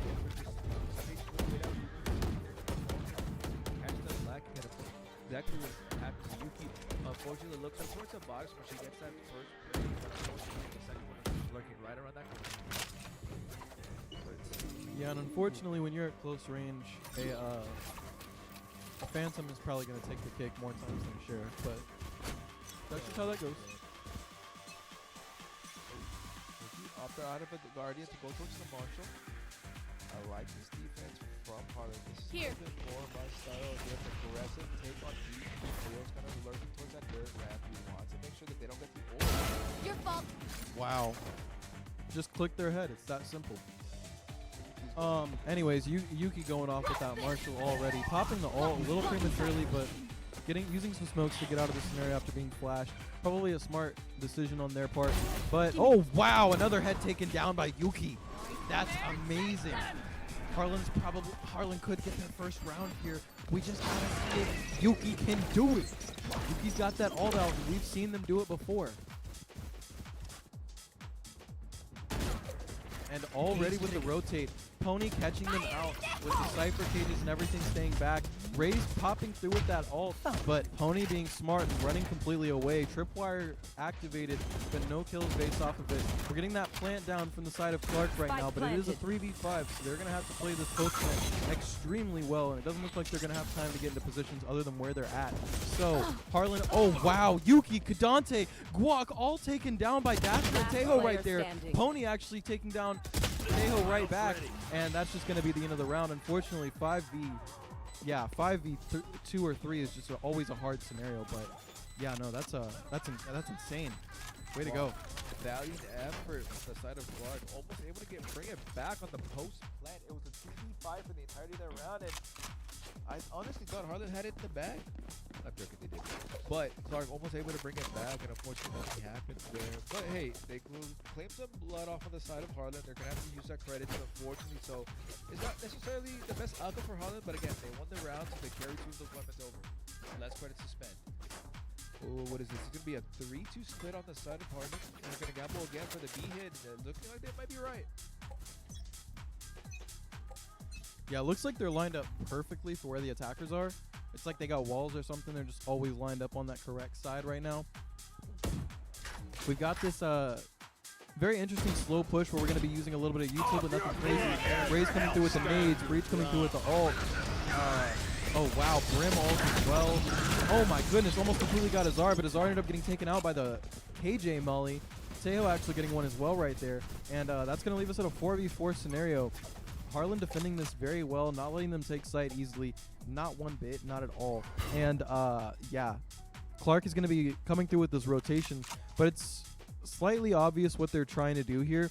They didn't even really rotate anybody off of B, just because they've done this kind of fake rotation where they come back to B over and over, or like they go back to A over and over, or yeah. So they haven't left B at all, and this is a very smart defensive play from Harlan, unless they decide to rotate off right now. But realistically speaking, with that Killjoy ult and not really anything to stop it on the Harlan side, I think that Clark is going to go ahead and send that Killjoy underneath, like they tried to do at the start of the round. But that is if they don't just take out all the players on site first. yeah, right. Tejo getting a third pick this round, beautiful. 30 seconds left. Yeah, we see Clark. They have a slight 3v1 advantage. Nithy takes it. Now it's going to be a 2v1. It's all up to 10's knockoff right now. Short Crow and Nithy both are on their life defending. 10's knockoff is trying to find something, and it looks like they did. They found a crack in the armor. Let's go. All smoke remaining, they might have this unless that Killjoy puts the rest for util into this. Oh, there we go. Pros don't fake. There it is. Just a couple of seconds. Let's see if Killjoy swings this in time. Oh, didn't get half. Dang. Just enough. So close from 10's knockoff right there, but a great round from Clark Cougars. Great round from both teams, honestly. And Killjoy, again, does bring that ultimate into this next round here. They were looking to use it underneath right at the start before they pulled back, but again, looking towards Harlandale's utility and what agents they have, they don't have anything other than that KO ult that'd be able to stop them from being able to take the entire site. Yeah, 1000%. I'm extremely excited to see how they're using these ults, because we have a Cypher and KO ult, yeah, on the Harlan time side. Yep. So we do have some counteractive abilities for this KJ ult. Some counteractive abilities, but not some counteractive weaponry when it comes to their side. As they're mostly on the safe round here. Got 3 stingers. They're playing a little far back for it. Yuki back with V Marshall. Looks like they're holding that nice position. I think their entire team is looking to do this again, pushing underneath. They're clearing it out for Killjoy, and there she goes. Right in that perfect spot. They're swapping around. They're going to go in for main. And this gives Yuki an angle, but I don't think they're going to give her time. They're going to wait that last couple of seconds. Not quite able to wallbang that surface, unfortunately. The only piece of utility that could kill it in the game is on your own team. Yeah, and there goes that Killjoy ult with 2 players detained. Ooh. I think I see one of them there. Right, full 5-on-5 retake with the weapon disadvantage heavily towards the defenders that have to retake these long angles that cannot quite shoot through with their stingers. Yeah, Spike is down though, so really all they're trying to do is play this post-plant scenario. Defenders are very rampant in this area, but Azar is as well, getting a pick. Azar getting 3 now, wow. Oh my goodness, Azar is looking for the ace now, just out of nowhere. And there we go, that's another ace today, let's go, baby. Today, yeah? Yeah, that's at least 3, Beautiful, maybe 4, let's go. All right, bring it back to gameplay. Let's see what's going on with this next round. 6-1, Clark versus Harlandale. Not Harlandale, excuse me, Harlan. I've been correcting it this whole time, then I just got it wrong. No, it's all right, it happens. But we do intend to say Harlan Hawks. Who's the player that's on your mind at the moment? Because you are usually the one that's in these caster seats as you're watching these teams. Is there a specific player that you're looking out for? I know from production side, usually Nithy is a name that we hear a lot. Yeah, Nithy is a really good player. Dasher always does really well.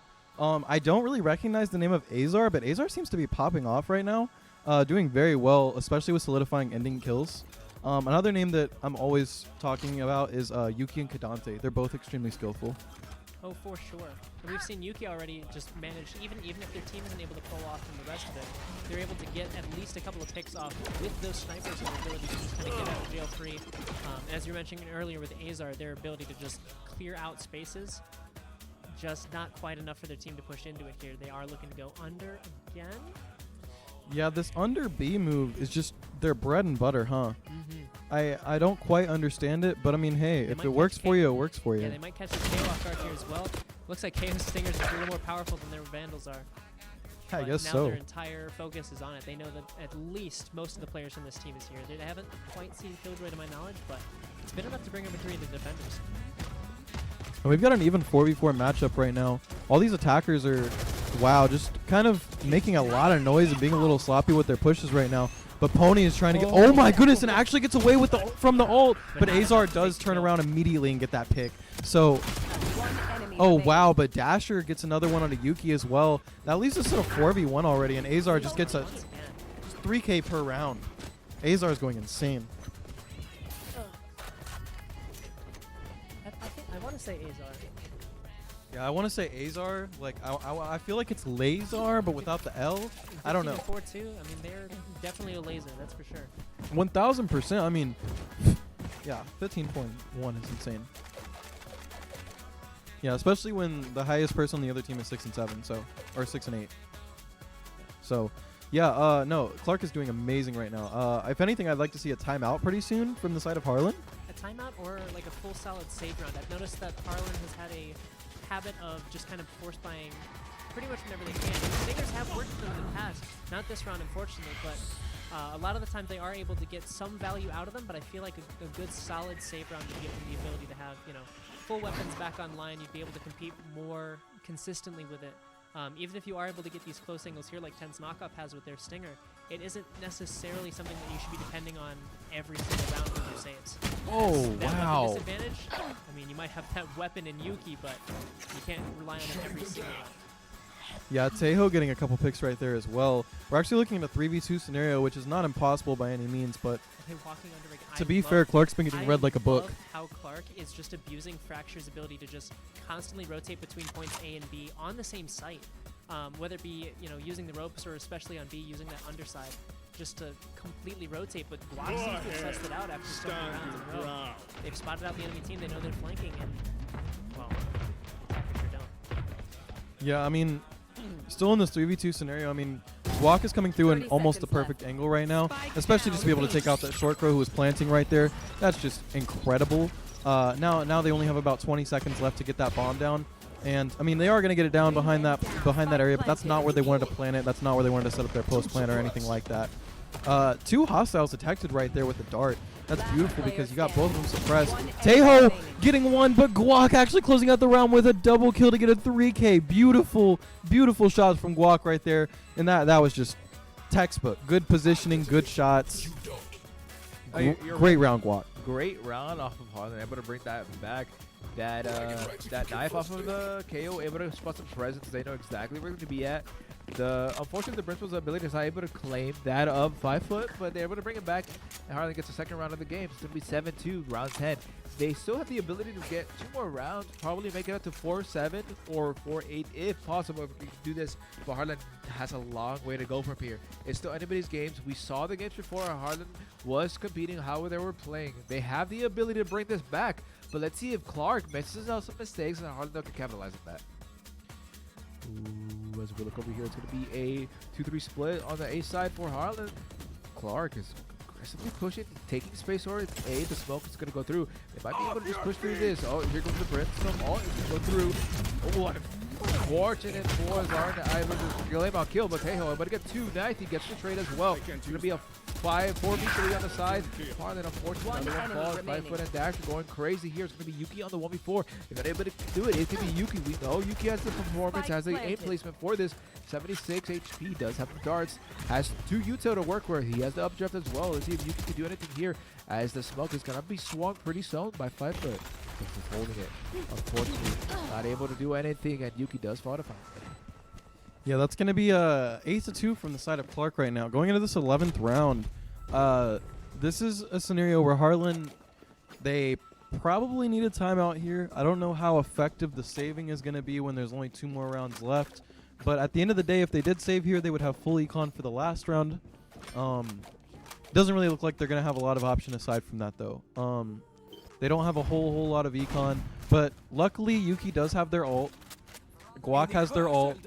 Ten's knockoff has their ult. Oh wait, sorry, I'm tripping. Is about to have their ult, and Kadante has their ult. So we're looking at a round where they can either use all their ults here when they don't have a lot of econ, or wow, Yuki's just gonna start off the round with a headshot, or we can see them save their ults for next round. So let's see what they end up deciding to do. Yeah, But very hot start to the round.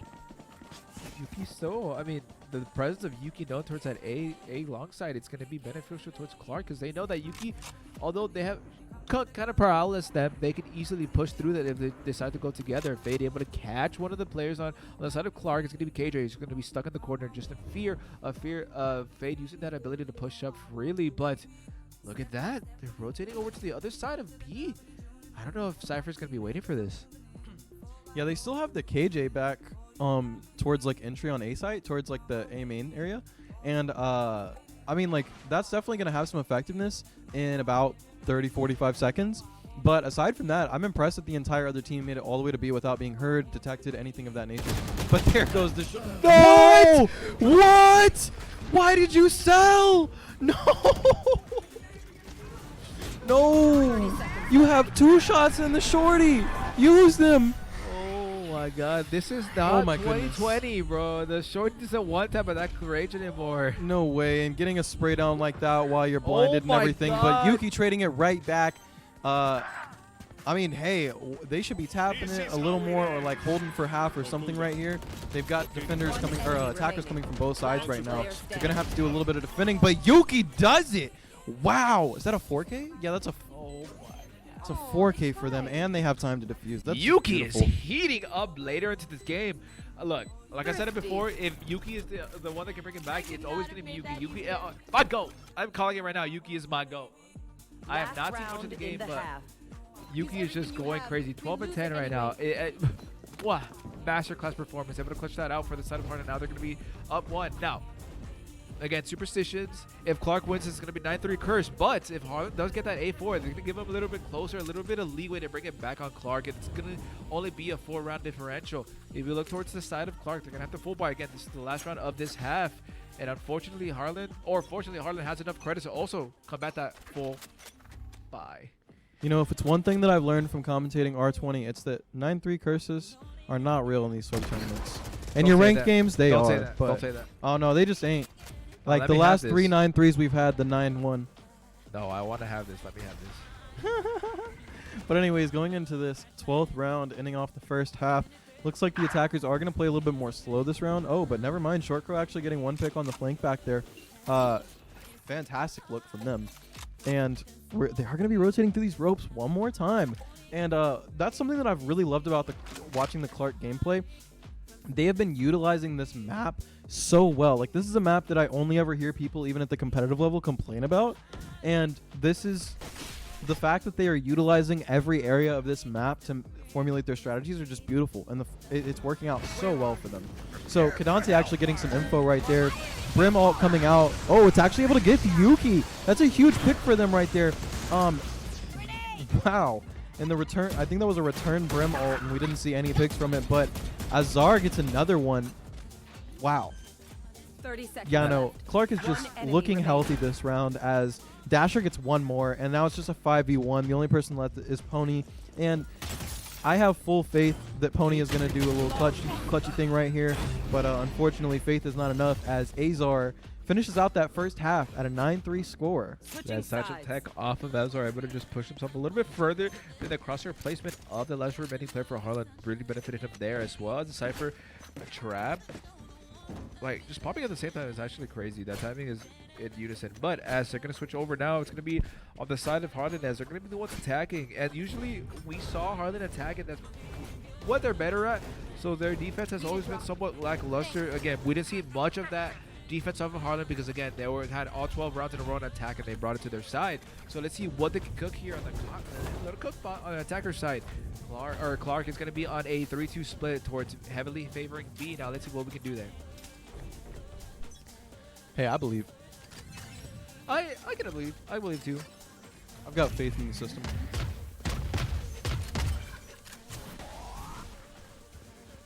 What an aggressive push from Mars. Are taking all that space, and they know exactly where we're going to be at. Oh, wow. And Dasher putting down Pony as there was no fear struck into the hearts of the flank right there. Azar putting another one down as we're looking at a 5-3 round within the first 30 seconds of the start of it. So, yeah, it's looking very good for the side of Clark right now. Ooh. And wow, yeah, Yuki gets one and Nidhi trades it right back. Two of the better players on each team trading each other out is always a fun time. Guac gets one on the short throw right there. And unfortunately, the Tejo is just going to close out that round. That's going to be a 10-3 game for the side of Clark. It was a misplay by Guac there. The Brimstone able to call it off. That choke point ain't going to be on point. If I was Guac there, I'd kind of isolate myself to take my ones instead of putting yourself in a predicament where there's going to be a lot of people swinging you. Guac had a lot of opportunities to just isolate himself there, but decided to take that aggressive stance. And I don't necessarily agree with that, but Harlan looking like a different, complete team. Ooh. I do like this play off of Clark. They're going to have a Marshall. They're going to have Guardians, 2 Guardians and a Spectre. Whereas, unfortunately, Harlan does have to save this round. It's going to be detrimental to their econ. Ooh, all right, let's go for this hit. Yeah, at least we're seeing a save round come out of Harlan. That's something that we did not see a lot on the defensive side from them. So that's a good adjustment to have made mid game. Ooh, look at Guac. He's in a prime spot. If they don't check that, he can easily get one, but Spike down, he attacker does swing spawn. out when he doesn't really need to. They know exactly where the spike is, so Azar doesn't even have to move. This is a prime spot for them as the rest of the team is going to recoup that. They know exactly where they're at. As that drop is able to spawn a lot of the players. Yeah, using those zip lines loud is never going to be the play, unfortunately. Tejo taking out the Cypher right there is just a nice pick on their side. Looking at a 4v1 already as Tejo gets one more. And, yeah, I mean, what do? You got a pistol. There's no point in saving, really. You just... Yeah, so... There's, you know... I don't really know what the play is here. Just, I guess, sit there and wait for the round to end. They might be trying to, Tens might be trying to wait out the time to see if they move for some reason. They know the spike is there. It's more than likely they're not going to move. But in the off chance that they do move, he can pick up probably like a Vandal or a Marshall 30 to move it over seconds to the next left. round. Could we play some Jeopardy music while we wait? I'm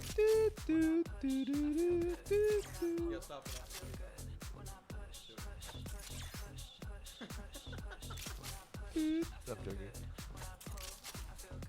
What is the fastest way I can get this stream copyrighted? 10 seconds left. Shrek music. Well, I don't know why they made us wait 35 seconds just for them to peak, but with a classic. But hey, go off. It's 11-3 now. Clark's in the lead. With one more round from getting Clark to match point, Harlan needs to have a solution. Have we seen a timeout yet? No, we have not seen a timeout yet. That's something they get 100% utilized, but yet nothing has been gone their way. Look towards the side of Clark. Harlan has every opportunity to bring it into their favor. They have a full buy, they have everything going for their favor. And we look towards the clock. They have 2 Guardians, they have a Bulldog, a Sheriff, and a Marshal. Yet, so many picks with that Guardian. He might just be a force to be reckoned. He might be the Guardian Warrior. The Guardians of the Galaxy, perhaps. Oh, copyright. Guardians of the Globe, if we're watching Invincible. Okay, and Yuki's going to go ahead and get that first pick on a short crow. Very quick, very simple, but Yuki's looking for more. They don't like quick and simple. They like long and complicated, and that's what they're going for. Azar gets one onto the Brimstone. We're looking at a 4v4 scenario right now, still pretty evened out. That bomb is down, though. Timer is ticking, and the defense has to do something about it. They've got to push in and use some of these abilities. Doesn't look like we have any ults from the alive people at all, so we're just playing straight up Valorant right now. Guns, peeks, play smarter, aim better. And look, there goes one, there goes two. Wow, Guardians of the Globe right now. Goodness gracious. Oh my goodness, and picked up a Vandal with 1 bullet, and it did not work out well for them. But Guac is trying to look for somebody. Nidhi actually gets the pick, looking for one more, but I don't think they'll have time to do that and get the defuse. So unfortunately, they're just going to have to be backing up with the Marshall Sheriff combo right there. They're going to wait for that bomb to go down, and then they're going to go ahead and get that Phantom right there. So not a bad round at all from the side of Harlan, as or from either team, really. It was a good round. Nidhi played well as a last survivor there, and Harlan obviously took the round for the first time in 10 rounds or so. So, like, that's fantastic. Beautiful round from both teams. But great round to Harlan. Yeah, great utilization from the Guardian from the side of Azar, able to just get 2 and probably almost close getting 3 to capitalize the effect of the Guardian again against the Vandal is kind of insane.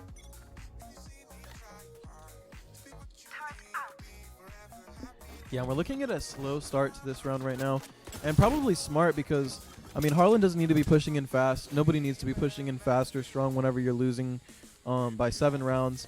But also, going through those zip lines really loud is a pretty telling sign. I liked it whenever when Clark was going through it a little bit slower, trying to play a little bit more precise around those zip lines and underneath and stuff. Unfortunately, Harlan's just not quite doing that, but using the zip lines in general is a good move. Getting rotated around, and Yuki getting the first pick of the round on a short crow. That's going to give them sight for free entirely. And now the entire Clark team has to rotate back with the bomb already being planted, which means they're going to have to make quick moves again.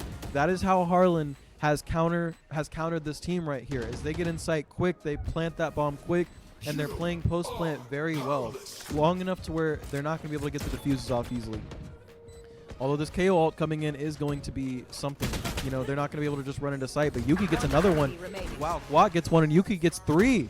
Nidhi ends up rezzing the getting the KO, I'm so sorry. But, you know, obviously KO's still kind of up. I don't really know how that works. But anyways, Nidhi's looking for another one. Nidhi gets another one, but Yuki actually closes out the round at 4K, and that bomb is about to go anyways. So, yeah, great round from Harlan. They've got a plan, and they're sticking to it right now, and it's working well for them. Honestly, You're right. Harlan is turning things around 2 rounds in a row. Yuki has been kind of popping off as well, but it looks like Harlan is finally getting the initiating factor that they need. They were kind of playing slow, they didn't know what to do, but now that they have somebody to push in, it's benefiting towards the side of Harlan as they have that fast, aggressive play style.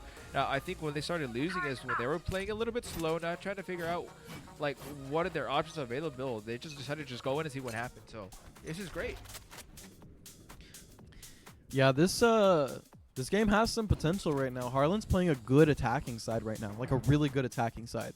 And I'm very happy with it. Definitely not utilizing the map as well as Clark was, but definitely utilizing their game plan and shots as well as they were. As Guat goes ahead and takes out the first for this round, Azar gets one to trade it back, but the Brimstone's actually just going to go ahead and trade that one right back too. So we're looking at a 3v4 scenario with Harlan in favor right now. So, you know, anything's possible, but Clark has to play very smart, very precise, and hit all their shots here just to be able to make even the slightest bit of a comeback in this round, just considering they're already down a person by comparison. So looks like they're coming through really slow. Nidhi's trying to find the right angle, but unfortunately that Molly did give up a little bit of their position right there. So they aren't going to be able to just run it anymore, but yeah, Yuki is playing so safe right here, playing so smart, not giving up any bit of ground right now. Ooh. And unfortunately, just whenever you're against 3 people, you're not going to be able to take all 3 of them out every time. But, ooh, Pony gets another one. We're looking at a 2v1, but that bomb is going to be defended. That's a beautiful round again from Harlan. I mean, wow. 3 rounds in a row of playing practically the same strategy, that fast rush in, fast plant, play decent enough post plant, not even to stop them and get them all, but just delay them. You know what I mean? I totally agree, especially that guy Artie agreeing with us as well. Like, they're trying to figure out what happened to Harlan in just a couple of seconds. They're able to turn things around. The fast game style, like you said, is working towards their favor. Harlan already looked like in the beginning of the match they didn't have kind of like a plan on what to do here, but now that they've kind of played that fast play style, they have their defaults, they have exactly what they need to be doing. Hopefully they can continue this. Wait, let's see it. It's aggressive playoff of Azar. He's gonna pop the ult. No, oh, and just missing shots there, unfortunately. That was a great play. The execution just didn't quite go exactly how it was planned, but you know, at the end of the day, Short Crow's getting a pick right here. Guac already got one, but we're looking at a 4v4 scenario. Yuki got one more, making it a 3v4. Yeah, we see the ults coming out. We see Cypher ult coming out, everything like that. We still haven't seen an ult from Yuki yet, which is good because they're probably just saving it for when they can't afford to buy. But at the end of the day, Yuki does go off with that ult, so hopefully we see it sometime soon. We've got a 3v4 scenario right now. Harlan in favor. Game's still sitting at 11-6. Wow. Yuki taking down Azar right before that ult was able to pop off. Nidhi and Teho are both going to be looking for something, but unfortunately they're kind of getting sprayed just straight up through the smoke. So I don't know if they're going to be able to get out, get away, anything like that, but it looks like they might be attempting to do something like that. Clark got this lead and they kind of just stopped deciding to play as aggressive as they were. and that really hasn't been working out in their favor. They've been trying to play a bit more safe and a bit more defensively. But at the end of the day, whenever site's being taken as easily as it is, you got to do something to change. You got to change that, you know. So at the end of the day, that is going to be another round for Harlan, 7-11. Oh my God. I'm pumped right now. This is a great game. This is the best game we've had on stream today. Opportunity for them to bring it back. It's looking towards Harlan might be able to do something here. It's going to be 7-11. It's actually insane.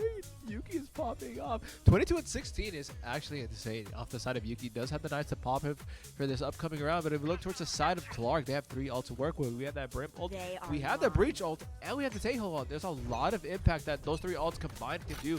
Or if they decide to spread it all out, but immediately open up with 2 of them. I'm just a fortune teller. Wow. Yeah, to open up with 2 ults there is kind of insane, I would think. But hey, we've also still got an ult from Yuki that's waiting to be used.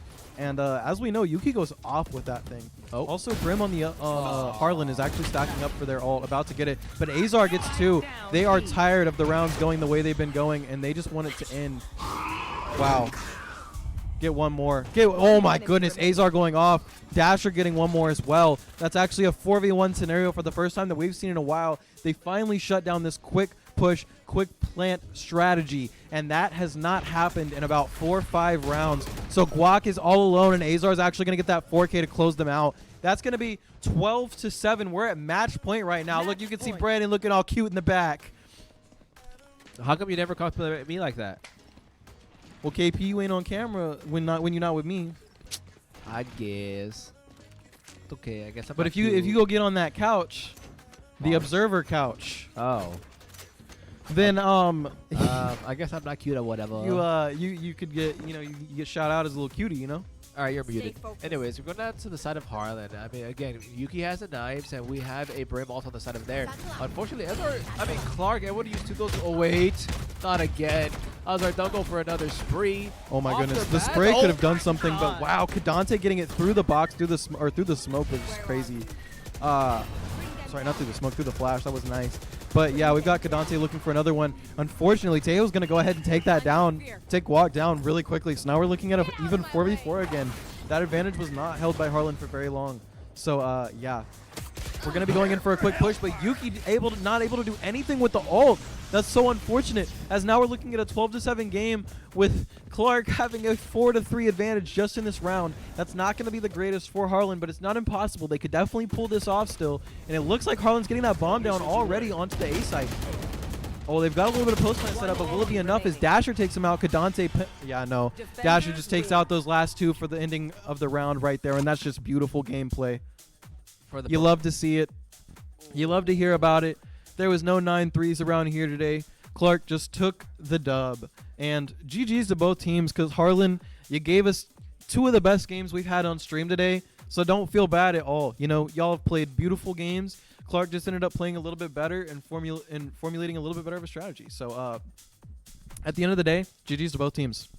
Yeah, I couldn't have said that any better. Clark, again, on the side though, they did. I mean, immaculate game, like you said. It was the best match that we've had in a while, or of today. And Clark just powerhouse right now. But that coming match, I'm excited for that. I'm really excited for that. But Harlan, I don't know. What do you think they could have done better? Because they looked like a powerhouse at the beginning of today actually, and they kind of just like they slowed down a little bit and they picked it up towards the end. But what do you think? I guess they could have done anything different. It's more so just being a little bit more aware toward the beginning of the round and being a little bit more safe, you know? Because at the end of the day, when you're playing people who play this game well, if you peek one time on a place that you don't have vision for, you just have to assume you're going to die for it. You know what I mean? Yeah. You can't assume that you're going to be able to go willy-nilly peek something and just stay alive. And I feel like that's kind of how they played the first half of the game. Just like, oh, hey, let's peek here, because in the games prior to that, they kind of stomped, you know? So they probably had a little bit too much confidence, probably not as much security and awareness toward their, the beginning of the round in their lives. And because of that, I think that's just the reason why they lost. But obviously, towards the end of the game, they picked up on that. They did something about it. They were playing quite a bit smarter, but even in that last round, that was how they went down. Yeah, it kind of seems like they go off the flow of Yuki, and that's kind of bold for me to say, but when Yuki wasn't not really performing, it felt like Harlan had no direction of what to do. But as soon as Yuki started picking up the pace and picking up those kills, it opened up a lot of opportunities for Harlan. Now, that could be said about any player on any team. You know, if you get 3 frags on one, there's like less enemies for you to deal with. So it goes both ways. But again, it looked like Harlan, kind of like you said, had that confidence, maybe had a little bit of an ego boost to try to carry that over, the same strategies over to the side of Clark. And unfortunately, they're not able to find any success. And to be honest, I hope Clark isn't a victim of the exact same thing going into this next game. Yeah. Being a little overconfident or anything like that. I know, I guess actually it's going to be a little bit... What's an E team? Never mind. So this next game is actually going to be Clark's B team. So, Oh, okay.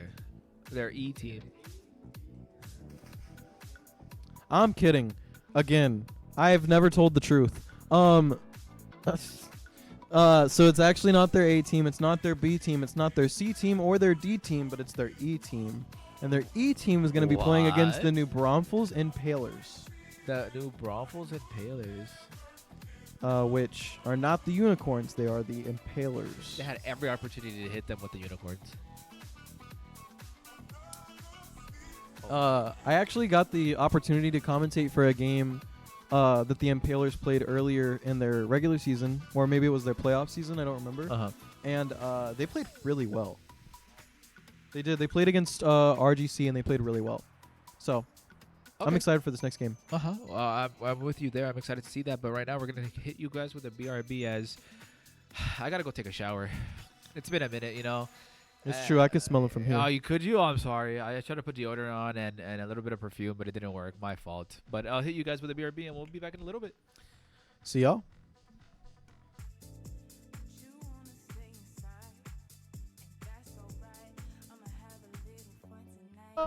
Premier Phoenix February tournament. We've got the whole production crew with us right now. My name is Tanner. I'm KP. Welcome back, guys. And we're here to bring y'all an awesome last game, or maybe possibly a last game. We might have one more after this. We don't know yet, but we'll see. We got the Impalers versus the Scientists. That's New Braunfels versus SST. And I've seen both of these teams dominate before, so I'm extremely excited for this game. I have not seen any of those teams play, so I'm going to take your word on what I hear from them on. So I'm excited. I haven't seen these teams, so it might be something new, refreshing for me to see. But with names like the Impalers and Scientists, that might go crazy. But wait, I lied. I already see Tejo. I'm done. I don't want to see him anymore. Where's the Sage? I want the Sage. Please. Yeah, a direct quote from Hyplex himself is, once Tejo is playable in these tournaments, it will basically just be a tournament of who's the better Tejo player. The quad arena comp. I haven't seen them. Oh, the 5 arena comp. Let's do it. Oh my god, they're doing arena roulette. Let's see what they go. This might be the only time I can get a Sage. Yo, if they actually go, like, okay, I appreciate that they're locked. No. Nobody, no locks.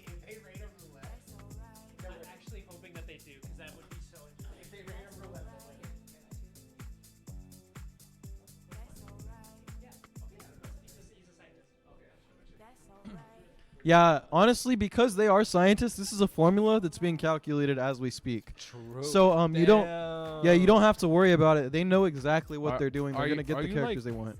Besides a caster, are you like a rapper?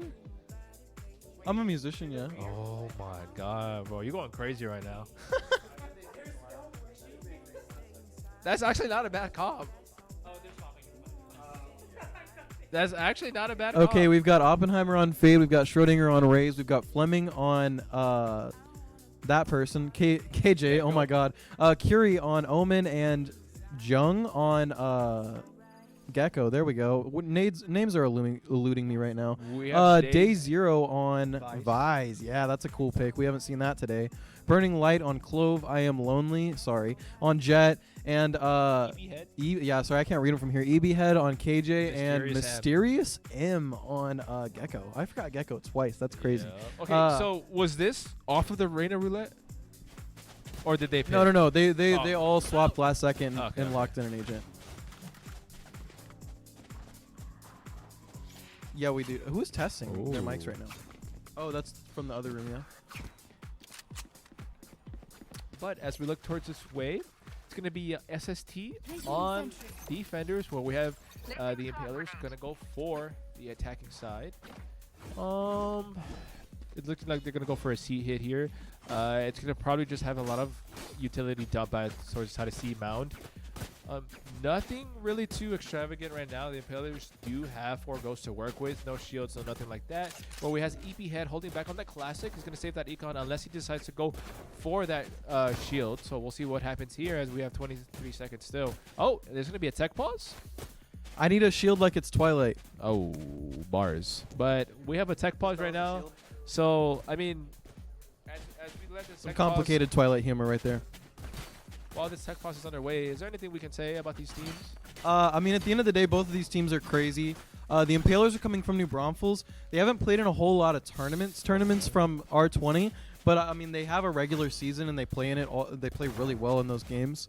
The Scientists, I've met some of them individually, and they're all really fun people to talk to. But I mean, aside from that, they're also all really good players. They're very smart. They formulate really good strategies, and at the end of the day, this is gonna be a great game. I'm hoping. Dude, I think Vice's like character model looks so sick. That's actually pretty cool. Oh yeah, that's the coolest thing about her. No, they have that one ability and that. Sorry, it was a bad joke. And That one ability that does that thing. yeah, that one thing. Oh, coming through with an A push. Yeah, we have no. I mean, I love a strong-sided push on this map on one side, just because you're gonna throw the defensive side off so quickly, so badly. I just like And to I Am Lonely add a is running note around that corner looking for a pick, that- getting into a gunfight, but not quite doing anything significant. Oppenheimer taking 2 immediately onto Burning Light and Mysterious M. Oppenheimer is going explosive right now while Day Zero gets Schrodinger. Curie is actually forming radiology with KJ right now. I Am Lonely, Fleming, and Jung all get picks right now, and that's going to close out the round, giving SST their very first round. Look, they calculated the round like you said in the beginning. They're scientists, man. They calculated everything, and just like that, it went towards their claws, their everything. Fleming, Courier, and Jung. Like, the hope that we never not need it, but they're just going crazy until there's just not much for them to do. But I would like to say that playing pistol round, that's the only way to play pistol round, folks. That's just my opinion. There's only one way to play it, and that's you rush down on pistols. No slow and steady. Come on, let's get it lively. Let's see what we can do here. Feel each other out. Sometimes teams do play pistol round like how they're playing the rest of their guns or rounds as they had a real weapon, so you can kind of, feel them out. The red knife looks like Kaya from Dota, or Sanj from Dota. I'm sorry. Yeah, I'm sorry, I don't speak Spanish. But anyways, we're going to rotate over to this. We're going to have a little bit of the players going towards mid. We have Glove on the right side towards A. Nothing happening there. Nothing happening there yet, KP. Oh, my fault. I forgot they're scientists. They're cooking stuff in the pot. I mean, let's hope they're not cooking anything, because scientists tend to not do that well the first try. Anyways, we're going off. It looks like they're going to be rotating over to C right now, which is a beautiful play. It's only being defended by Raze and KJ, but that KJ setup could be very, very hard to get around if they're not smart with it. Jet dashing through and getting a lot of space for their team, creating some entry, getting that smoke so that their team can get most of the way across, almost all the way across, and completely across. Wow. I'm extremely impressed that they got all the way across with that. And now they're going to be coming through, surviving Raze nades, but Oppenheimer and Schrodinger are both going to take some down. Curie and Fleming as well, with Mysterious only getting 1 trade back, and Curie gets another one to close out the round. That's almost 2 rounds in a row that were just about flawless rounds if somebody didn't get a 2K those rounds. That's beautiful from the side of SST. These scientists are formulating. I mean, couldn't have said that any better, but scientists are going to be 2-0, and it's going to go over to that third round where things actually switch around the side. But with the first round of the pistol and the bonus round going towards the side of SST, even if they lose this impactful third round, they'll still have enough credits to go for that 4th round. But if the Impalers can kind of do something here, they're going to get all those credits from that full buy in the 3rd round, transition that over to the 4th round, which is basically going to equal everything out onto that 4th round. So the best outcome here is that the Impalers can go with a strong defense or push here and get SST out of that defense, but it's going to be a 1-2-2 split for the side of SST. Yeah, seeing some attackers on A side this time. They're going to be trying to make some space, trying to get some picks out of the way. They're like, if they had somebody on C, they could probably play a default here and just try to pick, but I mean, what's the point? Oh wow, Schrodinger just immediately getting a sheriff pick. Jung getting one with the Bulldog onto them. Mysterious M only getting 1 trade back for it. Getting the free Bulldog, but Mysterious M's going to trade him out for it. Beautiful play. Oppenheimer only gets 1. Oh, wow. And now EP Head gets 2 more. Now we're looking at a 1v2 where Fleming is all alone. Maybe this scenario where the saves weren't worth it and they could have bought, but Fleming is now in a 1v1 scenario. She is absolutely looking for anything to decimate these opponents. Not seeing anybody come through the door. She knows the other person's going to be creeping around right here. The EP Head is going to be creeping around. To which extent, though? I don't think Fleming knows that they're behind them. Whoa. Wow, and EP Head gets a 3K to close out the round. Beautiful, and that makes us at a 2-1 scoreline. Great play off the side of the Impalers. They did play a little bit fast, but then they switched it up and played slow and methodical towards the end, which did break that time with the side of Scientists because they thought they were just going to rush it down. And again, great play from EP Head. They were able to just take those picks and isolate them one by one, and it worked them towards their favor. And because they were able to win that round, it helped benefit the Impalers for this 4th round. They have the credits to have everything work towards their side, and unfortunately, because of that, SST is going to have to full buy and waste those credits that save health for the first 3 rounds. Fortunately, though, even if they lose here, they still will have like either a light buy or a good save round here. So they haven't managed their econ horribly, but with 2 rounds, you'd hope that they'd get a little bit better econ advantage than they have. Currently getting up in there, they've got a lot of flashes, a lot of abilities being popped out. The KJ is doing just about everything they can to secure this site and keep them off. The Omen smoke is imperative as well. That was a crucial smoke. And at the end of the day, we just need to keep seeing stuff like that from this defensive side if they want to continue to push forward their advantage right now. Only winning 2-1, but this attacking side is completely rotated around, and EP Head gets 1 pick for them to start off the round and start off this rotation. The entire defensive side is caught off guard, back behind, like rotating to the backside of site now, but you know, it kind of took them a while to get there.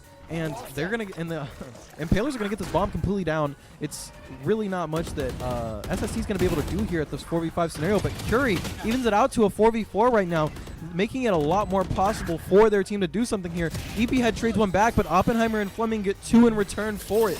That with a lot of assists on the one from Fleming. Beautiful work from the entire team there. We see the Vise ult covering bomb right now, which is keeping them off of it for the momentary. But wow, EP Head gets 4. EP Head's looking for a 5th right now. Well, I guess, yeah. EP Head's going to be looking for a 5th right now. They're looking for the ace. Curious sneaking around sight. Wow, and EP Head does get the ace. Let's go. Ace is on the board.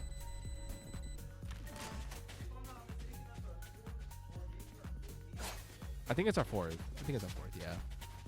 But again, great play off of EP Head and able to capitalize and get the ace off on the side of the Impalers. Now, this is looking like anybody's game. Scientists looked like they were just dominating the first 2 rounds, and Impalers able to get the fuel for SST and turn things around. Now, we look to the side of the Impalers. They have 2 ults to work with. We look at the side of the SST. They have 1 ult, but Schrödinger's off 2 and Curie's off 1. It could be anybody's round here, but it would likely be beneficial if the Impalers can shut down SST right now because they're already on a low buy. So if they can go here, it's going to work for their favor. EP Head opens up with 1 on Curie. It's going to be beautiful. They're going to go for the B hit. We have Gecko rotated towards Waterfall, going towards mid. Let's see if he can do anything. Capitalize that. Fleming on the, oh my god, on the flank. Able to take out EP Head. I love this, the way it's going. This is beautiful. It's going to be 45. Jung able to capitalize on I Am Lonely. Just going to push him out with the judge. Yeah, Mysterious M going crazy here. Jung gets 1 more on a Mysterious M. Day 0 trades it right back. Wow. She's going insane on the Vise right now. Burning Light as well, just closing out that round and securing 1 more for them. That's 3-2 for the Impalers. And they are going off. If I remember from the last game I commentated, Day 0 went insane on Vise that game also. So, yeah, very obviously I think she is a Vise main.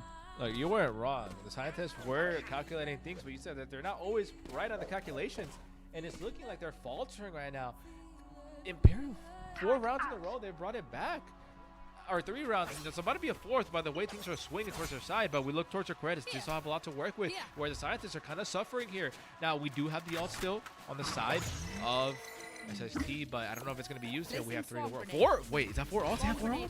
They have 4 ults. They've been formulating. They might have not been cooking, but they are formulating something. They're waiting That's for that dang chemical sure. reaction. Now, we do see a lot of rotations coming out of this defensive side, but they have left A completely open. And that's where the bomb is, folks. So yeah, it's not going to be a very easy round for SST. They've definitely created a bigger problem for themselves than needed to be. But at the end of the day, they are a smart bunch, and they will find a way to get back on the site. But I Am Lonely is covering this back site, this up heaven area, and that is not going to be good for SST, as they have not seen him yet. Unfortunately, I Am Lonely is going to be peeking just a little bit, so she's not going to be able to see. She's not going to be able to stay there. And oh my goodness, EP Head gets one, but Curie trades it back immediately on a burning light. Oh my goodness, I Am Lonely looking for one, but Curie gets one more for it. A little overextended, but Day Zero is finding Schrodinger. Fleming finds Day Zero for the trade. We're looking for something. We've got 3 left on the SST side, 2 left on IMP on the IMP, the Impaler side. They are, oh my goodness, trying to stick, but EP Head and Mysterious M are going to spray down 2 of them. Oh my goodness, Fleming comes out to get 1, but EP Head closes out the round with a 3K. Look, EP Head is going crazy, but hey, Riot said that they nerfed the spray and pray when you're walking, but that doesn't look like it. Keep in mind, they were half HP, but still, for the fact that shots connected is actually crazy. A good timeout from SST right here. These are some smart individuals. Round 6 timeout. That's smart. You're losing. It's only 2 rounds. You can work from this deficit. But, folks, when y'all watch back this VOD, watch this game. Please, watch this game and notice that going into round 7, they took a timeout to reformulate their strategy, because what they are doing is not working. These are some smart players right here, and they are effectively using their utility, not just in the game, but outside of the game. Not just folks, teams, the ones that played today. Everything you just said, right? Use your timeouts. We've had so many matches today where you do not use the timeout, and if it's not going in your favor, guys, please, it's there. Use it to your disposal. It's going to stop a lot of the flow of the game. And you know what? It might shut down the mental and, make things go in your favor. So please. And also, even if the game is going in your favor, use a timeout to tilt the other team or something. Exactly. You get 2 timeouts per game. 1 per half. Use them. Look, and I'm not saying this, but hey, if there's a tech pause because you unplug your mouse, that's your fault.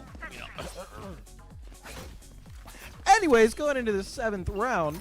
Beautifully done. I love this. The 7th round. If we look towards the side of SST, it's going to be full buy. They're going to go towards. Oh wait, the Imperials are going to go towards. Right, they're going to go towards the side of A. Ouch. Yeah, that KJ ult does hurt to a certain degree. Or not KJ ult. I'm so sorry, KJ turret. But words. Words are hard. Words get tough on Saturday. English second language. I understand your point. Yeah, no, we see some util coming out here. I don't know about that Raze nade right there, but Burning Light's actually able to get one onto Curie. Beautiful first pick. EP Head getting another one onto Schrodinger. Wow, she's going absolutely insane this game. But Oppenheimer is able to get I Am Lonely as on the rotate right there. Yeah, we're looking at a 3v4 scenario. Oppenheimer gets another one onto Burning Light. Now we're looking at a 3v3 scenario where Oppenheimer is actually going off. Day Zero gets one onto Oppenheimer, though, getting that trade. So now we're at a 3v2. Now it's a 1v3. Jung gets one. Are they going to be able to get the second? Unfortunately, that flash is not going to get anybody before they perish. That's going to be another 3K for EP Head and a round 5 for the Impalers. Now, I know we like to gas up players when they're individually doing well. Besides the fact that EP Head is 15-3, you really have to pay attention to how EP Head is playing. They're playing the angles that's giving them the most advantage. Up there, the Gecko Flash did come out and did not connect with EP Head because of the angle they were playing. They were still able to see through mid, and that benefited them well, especially when they rotate over to the sides of A. They're playing their corner square and not really playing spots that they have to. They're just trying to play things slowly and methodically. And it's working well. No, it's working extremely well. I mean, at the end of the day, what SST is doing would probably be working well, too, if the Impaler's plan wasn't working so much better. Oh, my goodness. They don't see him. Oh, they found him. No, Oppenheimer got caught out. EP Head gets one to open up the round. A beautiful one to open up the round. Now we have Fleming and Curie coming from behind. Jung from the side of sight. We have that KJ ult, but will it be effective here as we're going to be pushing? Oh, yeah, the plant comes down. Jung gets one with the stinger. We're looking for the rest of the team. I don't know where that KJ ult is, if it went down or what, but I guess not. EP Head gets one more onto Curie. We're looking at a 3v4 scenario. We've seen him do it before, folks, but it's not impossible. But also the Impalers are playing extremely well. Day Zero, she gets Schrodinger. EP Head gets Fleming. Wow, Mysterious M gets Jung, and that's going to close out the round, giving the Impalers a 6-2 lead. I don't know what's happening. I am thoroughly confused. I do. The Impalers are winning. Oh, I understand that much, but SST is just crumbling under the pressure. I mean, that was all calculated for SST to win, but Placing swamp grenade. I'm so confused on what's happening here. I Bro, it sounded like K-Dot in that one song. You know what I'm talking Can about? we ban this guy? But anyways, relocating back to the map, your mental has to be in here. They have full bias on the other side. It can be anybody's round right here. They do have something going towards C. It's going to work towards the favorites. So the only Fade going to be holding down the side of Waterfall. Let's see what they can do. Yeah, coming into this round, we got a heavy C push. KJ's not set up on C this time. They were set up on A because of the heavy A pushes in the past. That's going to leave C pretty open. And wow, EP Head gets taken out immediately by Jung. That's a huge pick at the beginning of the round as EP Head has been absolutely frying. Day 0, she goes off by getting Schrodinger already. Now we're looking at a 4v4 scenario. Just an even trade out right there for the most part. Now we've got Curie and Oppenheimer going crazy, getting two picks each. Now Curie gets another one for himself as well. Burning Light tries to gets one, goes for a second right here. Unfortunately getting blinded and getting taken out. Oh my goodness, we see the ult coming out of Burning Light, but will anything come of it? Probably not, as Fleming goes ahead and gets the 6th kill of the round and closes it out, making this a 3-6 game, and not a quick one, that's for sure. Folks, it looks like we have a game in our heads. SST able to bring that back. It's going to be 3-6, but they're able to deconstruct the Impaler's push there. That's actually very, very impactful and beneficial for the side of SST, as I felt like that push actually meant a lot for the side of the Impalers. Now they're going to have to use the economy that they saved up for the upper rounds, and it's going to be towards the side of SST that kind of gets a benefit here. We look towards their side. They have 3 ults to work with. We have 2 ults on the plethora. I'm about to come back up, but Oppenheimer needs one. Same thing with Jung. It's going to be 5 ults for the side of SST, whereas we look to the sides of the Impalers, they have nothing to work with on the side of ult. Yeah, unfortunately, that would be the exact case. However, the last time the SST had full ults, they didn't really Do much. execute a lot with it. So at the end of the day, we have to see how they use them this time. They did take a timeout. They probably formulated a different strategy, but they've got this A plan figured out. They've got rotates coming from the backside and from the side of B right there. But KJ is lurking over on C for some strange reason. I don't know if she just thought she would get picks, but Jung's already got a 3K to start off this round. Fleming gets one for themselves as well. EP Head is the only person left alive.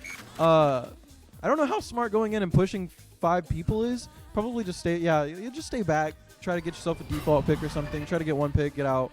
But yeah, no, it's a round. SST kind of just dominated. Yeah.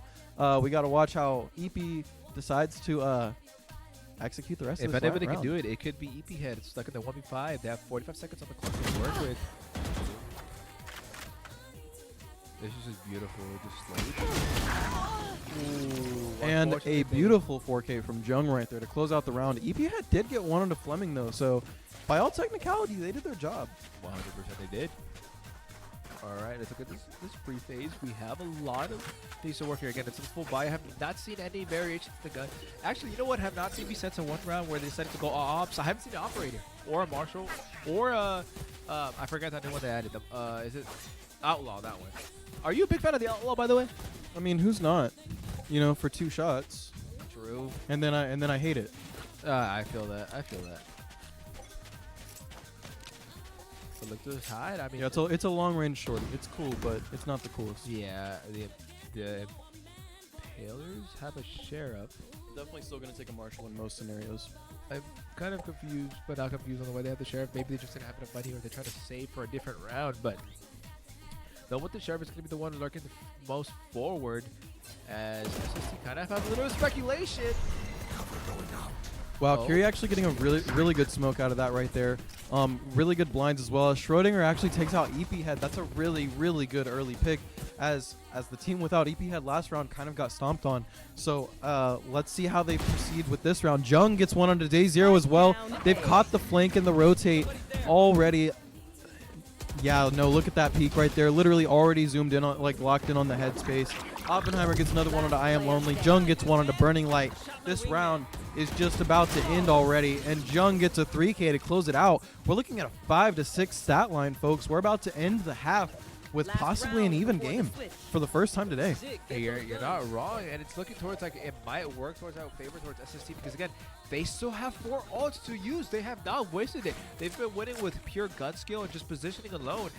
The Impalers are kind of faulting during the cracks, and there's not much they can do right now, especially since they're going to go towards this last round of the half, and they have 4 ults to work towards their side. I don't know if they know how many ults they have available. They can kind of just try to figure it out. The only ult to the side of the Impalers is off of 0, or Vice, sorry.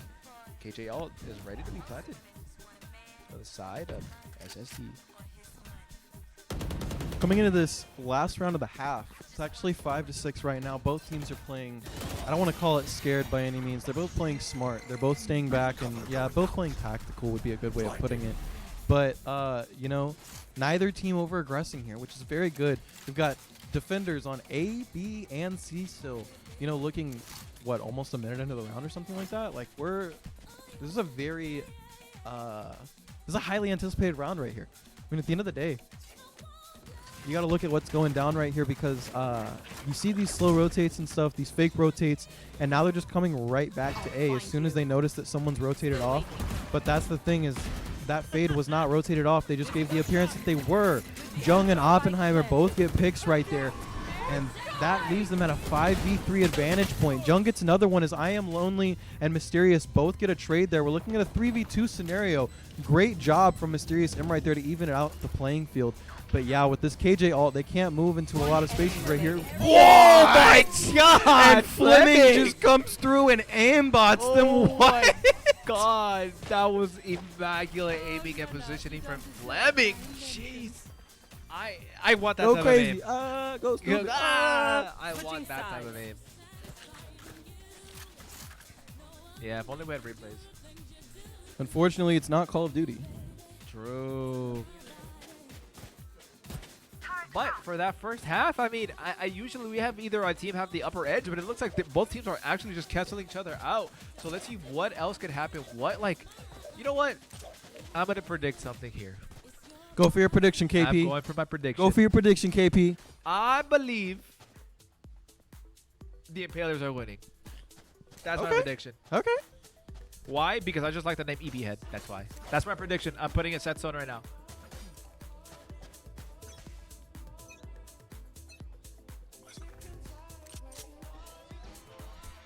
So this is going to be our last game today, folks. Just letting y'all know, and I'm glad because it's an exciting one. We're looking at 6-6 coming into the first round of the second half right now.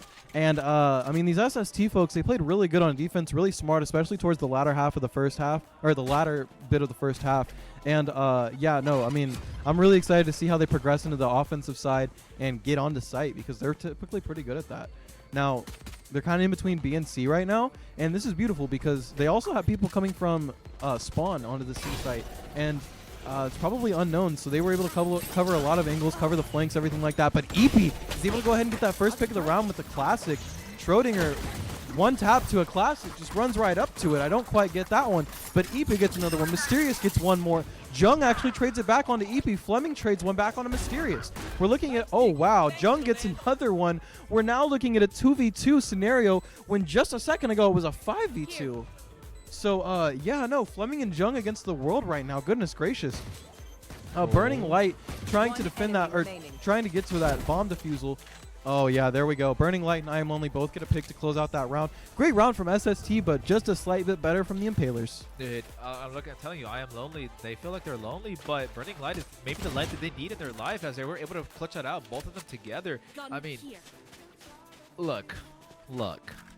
I'm looking like I'm right now. Impalers are up one round. I know it's too early to call anything, but look. I'm scared because Jung's crosshair placement has been immaculate right now. I'm scared because although I called it for the side of the Impalers, Jung can probably carry this.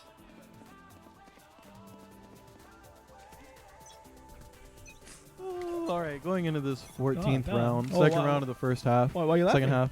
Oh, I mean, I'll tell you in 3 minutes.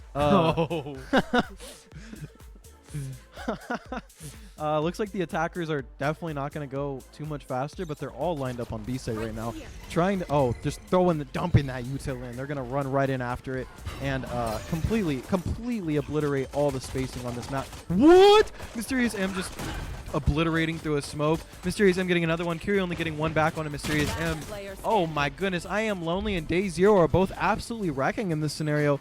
It's only Curie left. What are they going to be able to do about the bomb? Absolutely nothing at all. They'll run in with that Spectre, get one pick. Not quite get 2 picks, but the 1 pick is enough to be able to balance out your econ, hopefully. Maybe get prepared for the next round. We're looking at 6-8 coming into the second half for the side of Impalers. almost towards the side of Curry. Curry had the possibility to bring that into like a 1v2, 1v3 situation. That Paranoia did catch 3 of the players on the side of the Impalers, and they thought it was actually coming from behind them towards that little mid door. But unfortunately, the shots with the Spectre not able to connect to the Gecko, so it's all for naught. But we look towards this round. Both sides are going to be having the... Oh, actually, no. We have 3 Spectres for the side of the Impalers. Is that like a meta that I've been aware of? A lot of Spectres. I mean, they've been deadly with them. I mean, hey, it could definitely be meta for their team. Placing wall Yeah, trap. you're not wrong. Launching thorns. Spectre's never been bad though. There.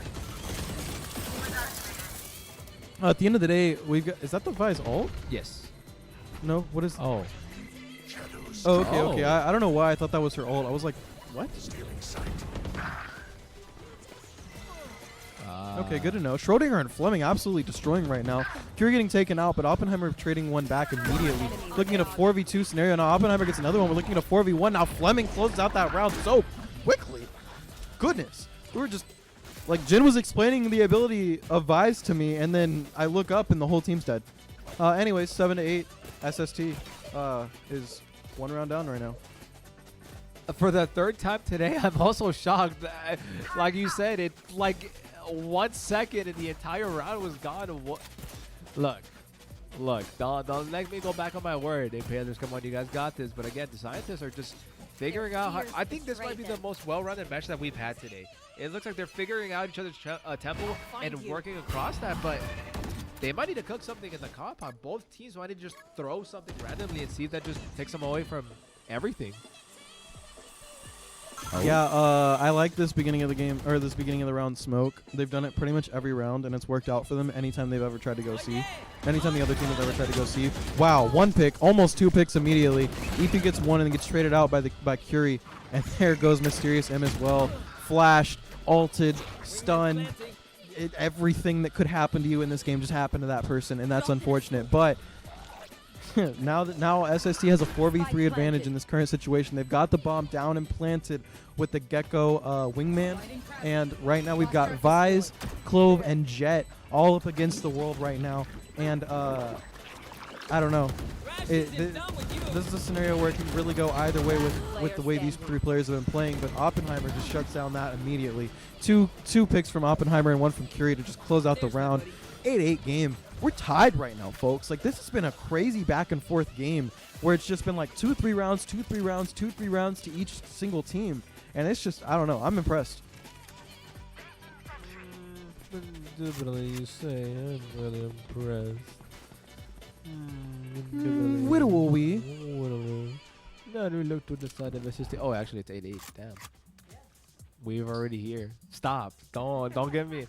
Let me have this, all right? The Impalers are going to bring it on. Watch, this is their Impalers round. This is their Impalers round. Wait, I just looked at their weapons. Oh, no. KP, if you caster cursed them, they're never going to forgive you. Okay. Look, like, I need I remind you, Luka got traded to the Lakers, so anything can happen. Oh, So no. anything can happen. Oh, no. All right. Getting into the 17th round. Schrodinger's quick to take out. Oh, Mysterious. What? Oppenheimer and Schrodinger just take out the entire team. It is all up to EP Head now. She's got 12 health in a dream versus 5 full health, full Vandal, full shield opponents. They have a chance. KP, shut up. No, they have a chance. No, honestly, EP Head, I'm pulling for you on this one. If they play their angles right, like if they play the entire game, they have the ability to at least get 2 or 3 if they play it right. I don't think they know exactly where EP Head is. They're trying to sniff him out. Let's see what can happen here. Oh my god. I don't think they're even... Oh, never mind. I see the fade now. I was like, I don't even really think they're going to look for it. But yeah, no, Jung's just creeping around that corner, tapping that head at the perfect time. That's 9-8 in favor of SST now. Let's see if they get another round or 2 and it switches back to the Impalers, or if they just continue out with this dominance for the rest of the game. Oh yeah, 100%. Like SST is actually crazy. That round goes towards them in favor. Oppenheimer and Sean, or was it Oppenheimer and Fleming, or Oppenheimer and... Oh, it doesn't matter because there's a timeout. Folks, I want y'all to pay attention to this one right now. There's a second timeout we've seen in this game. Tell them. That's double the timeouts that we've seen in any game all day. And all when right? did they use it? midway through both rounds. Through both halves. They used it at round 6 on the first, and they used it at round 18 when the score is 9-8 and they just lost favor. Yep. All right? And they got that momentum. Come on, folks. Use your timeouts. That's how I feel right now. I felt like Kendrick Lamar there when he starts whisper rapping or whatever. I feel like your cat right now. Well, I mean, okay. I usually have kind of like a little analytical thing to say about either team in terms of like what they can do to improve, but it's looking like both teams are kind of just favoring each other. They're literally neutral against each other. So it comes down to who slips up first. And even at that, that's crazy because even though I stated that sometimes SST has slipped up and sometimes the Impalers have slipped up and they still win the round. So again, it could be anybody's game. 100%. I mean, people don't consider how much of Valorant is momentum based. Yep. At the end of the day, like if you are winning 4 rounds in a row, like your team has a flow, the other team's upset, like you're tilting people, you know, you're feeling confident, like that changes the way people play and stuff. So you have to consider those sorts of things whenever these types of games are going on, especially when they are so close. Is like if you get 2-3 round advantage, like that's huge. You know, you can continue that momentum, and if you lose that momentum, that's also huge. You know, that fade out was procced on the side of SST to bait out and let the Impalers know they're gonna hit C site. But fortunately enough for the Impalers, Vice was lurking mid and did not get hit by that ult, so they were able to call out the rotate happening. oh wow, I Am Lonely needs to hit something there, but can't. Jung and Fleming both trade out right there. Oppenheimer gets one more for the team. We're looking at a 4v2 scenario quite literally already. Oppenheimer, oh my goodness, EP with that Sheriff is going crazy, but Curie and Fleming go ahead and close out that round. We're looking at a 10-8 ball game, folks. I saw the vision there from the side of the Impalers, but unfortunately they do fall to the side of SST. SST is cooking right now. They're bringing it back. I mean, buy me some peanuts and Cracker Jacks. You know, this is a game. I'm saying, I really am. Placing alarm bot. Yeah. If you want to leave, you can leave. I literally got dapped up by one person and told to get out by the next. Yeah. Come on, I need y'all to drop some comments and tell me if that was a good one or not, please. That dog was crucial. Boy, Torto, I finally see the operator. I see an operator that's not on the side of. Oh my god. Yeah, operator coming from I Am Lonely. Oh wow, we get a little delay in the stream there, but Oppenheimer never ceases to amaze and takes the opportunity right there. Oh wow, I Am Lonely actually gets the op pick, but gets traded out almost immediately by Oppenheimer. Fleming gets another one to tack onto that, and unfortunately now we're looking at a 4v2 scenario again almost immediately. So yeah, Jung's getting a plant on right now. We're going to be playing some really good post plant from the attacking side, but these defenders are going to have a little bit of work getting back on the site. So let's see what they decide to do. 100%. I mean, EP Head, I think they need to play a little bit more with their team as they're usually spot out to try to get those lurking picks. I feel like EP Head is part of the team that might benefit them a lot. As the KJL goes down for EP Head, they're going to see what they can do here. They're going to be on top of A. Let's see what they can do. Unfortunately, gets up to Oblivion. Please get out of that KJ ult, folks. Get out of that KJ ult. Okay, and then Oppenheimer goes and takes the, goes and gets a 4K for themselves. Shout out to the Yeah, Impalers. 11-8 right now. SST is going insane. Yeah, literally. Yeah, I'm speechless. I don't really have much to say. This has been a fantastic game, and the Impalers are playing out of their mind. Like, if you're on the Impalers and you're watching this back, I want you to know you have not played a bad game. Like, y'all are playing really well, especially EP. If your EP feels so good about yourself, like, sleep well tonight, please. Because, like, at the end of the day, like, y'all are doing really, really well. It's just, again, you got to capitalize on this momentum and sort of thing, and those sorts of things, because SST is doing that a slight bit better, but both teams are playing out of their minds right now. As Oppenheimer actually gets the first pick of the round, Schrodinger gets the second one on complete opposite sides of the map. Now Schrodinger gets a second one, the third one for the team, pretty much wasting ult, but that's okay. We're still going to scare some people. Maybe we're going to go look for someone. I don't know, but we're looking at a 5v2 scenario right here, and unfortunately, I don't know if the Impalers are going to be able to do anything, but I know if they are, Day Zero and Mysterious are going to be the people who do it. That is a 3K for Schrodinger right there. And another one to close out for Curie. We are going into the match point now of this game. It's 12-8, and this is our last game of the day, folks. So this is exciting for us right here. SST is absolutely popping off in this regard right now. 12-8. The Impalers have to win 4 rounds just to get back into this in that a is row. crazy. Oppenheimer with that op is kind of, what they needed. I do want to say that I Am Lonely was ego challenging the op with a Marshall. Now, if you have your shots and you can hit that perfectly, I'm all for that. But unfortunately, Lonely misses 2 shots prior to that. At that point, just back up. It's an operator versus your Marshall. You can't hit your shots, back up, respect that space. Now, towards a point or a match point, SST is going to actually just sending people all over that match. Just for causes already. No picks out at the beginning of the round. Looks like the Impalers are playing a little bit smarter on the defensive side. But Mysterious M just gets spotted out by that Raze bot. Oh no, and then the Gecko ult's coming too. We've got a flash coming out, but unfortunately the Vise wall is going to save. EP Head gets Schrodinger, and that's going to be the only pick that goes off at the beginning of the round. We're going to get a slight rotation over to A. We've got the operator looking out at that door, and that's going to cover every angle except for the crossing angle. Oh wow, getting the pick onto the Jet. That's huge right now. Oppenheimer looking for another one with the op. Oppenheimer.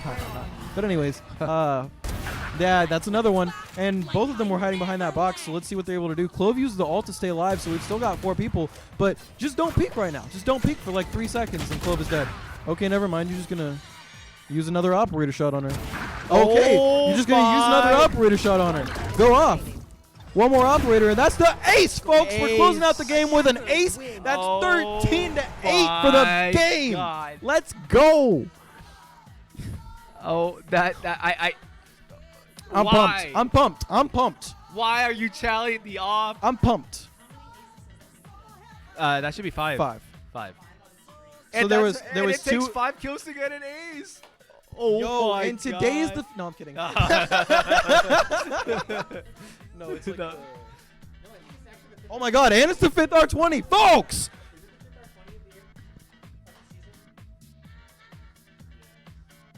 Yes. And Oh it's the my 5th God. R20. We got 5 aces on the Coincidences. 5th R20. Let's go, baby. Way to just ruin the mood there. Yeah, right. We could have had a 5th round. It could have been 5, 5, 5, 5. But now it's just 5, 5, 5. $5 5, foot long, 5, man. 4, 5. But again, shout out to the Impalers and shout out to the Scientists. What a unbelievable match right now. Probably the closest one that we've seen. SST looking like they were out of the fight a little bit, but they just brought it back. I Look, told you, they're the scientists. they're crazy. They always got They're a plan crazy. cooking up, you know? Now, on camera, let me formally apologize for cursing the Impalers. Look, I thought you guys were gonna win. You guys had all that momentum, and you guys were looking like you guys were just a different team. But the Scientists, they brought it back. Chemical reactions. They just cooked some stuff, and they brought it back. Like It wasn't Oppenheimer. me. It wasn't me who cast a curse this time. I want y'all to remember that. You're right. It wasn't you this time. I had to take over the role. I had to. Don't dab him up. Don't dab him up. Oh, we're getting dabbed up out here. Not 'cause- Anyways, okay. all right. This has been the R20 Premier Phoenix February Tournament for Valorant. My name is Tanner, Ooh, and I'm KP. and thank you so much for joining us today. Y'all come back in 2 months. Nah.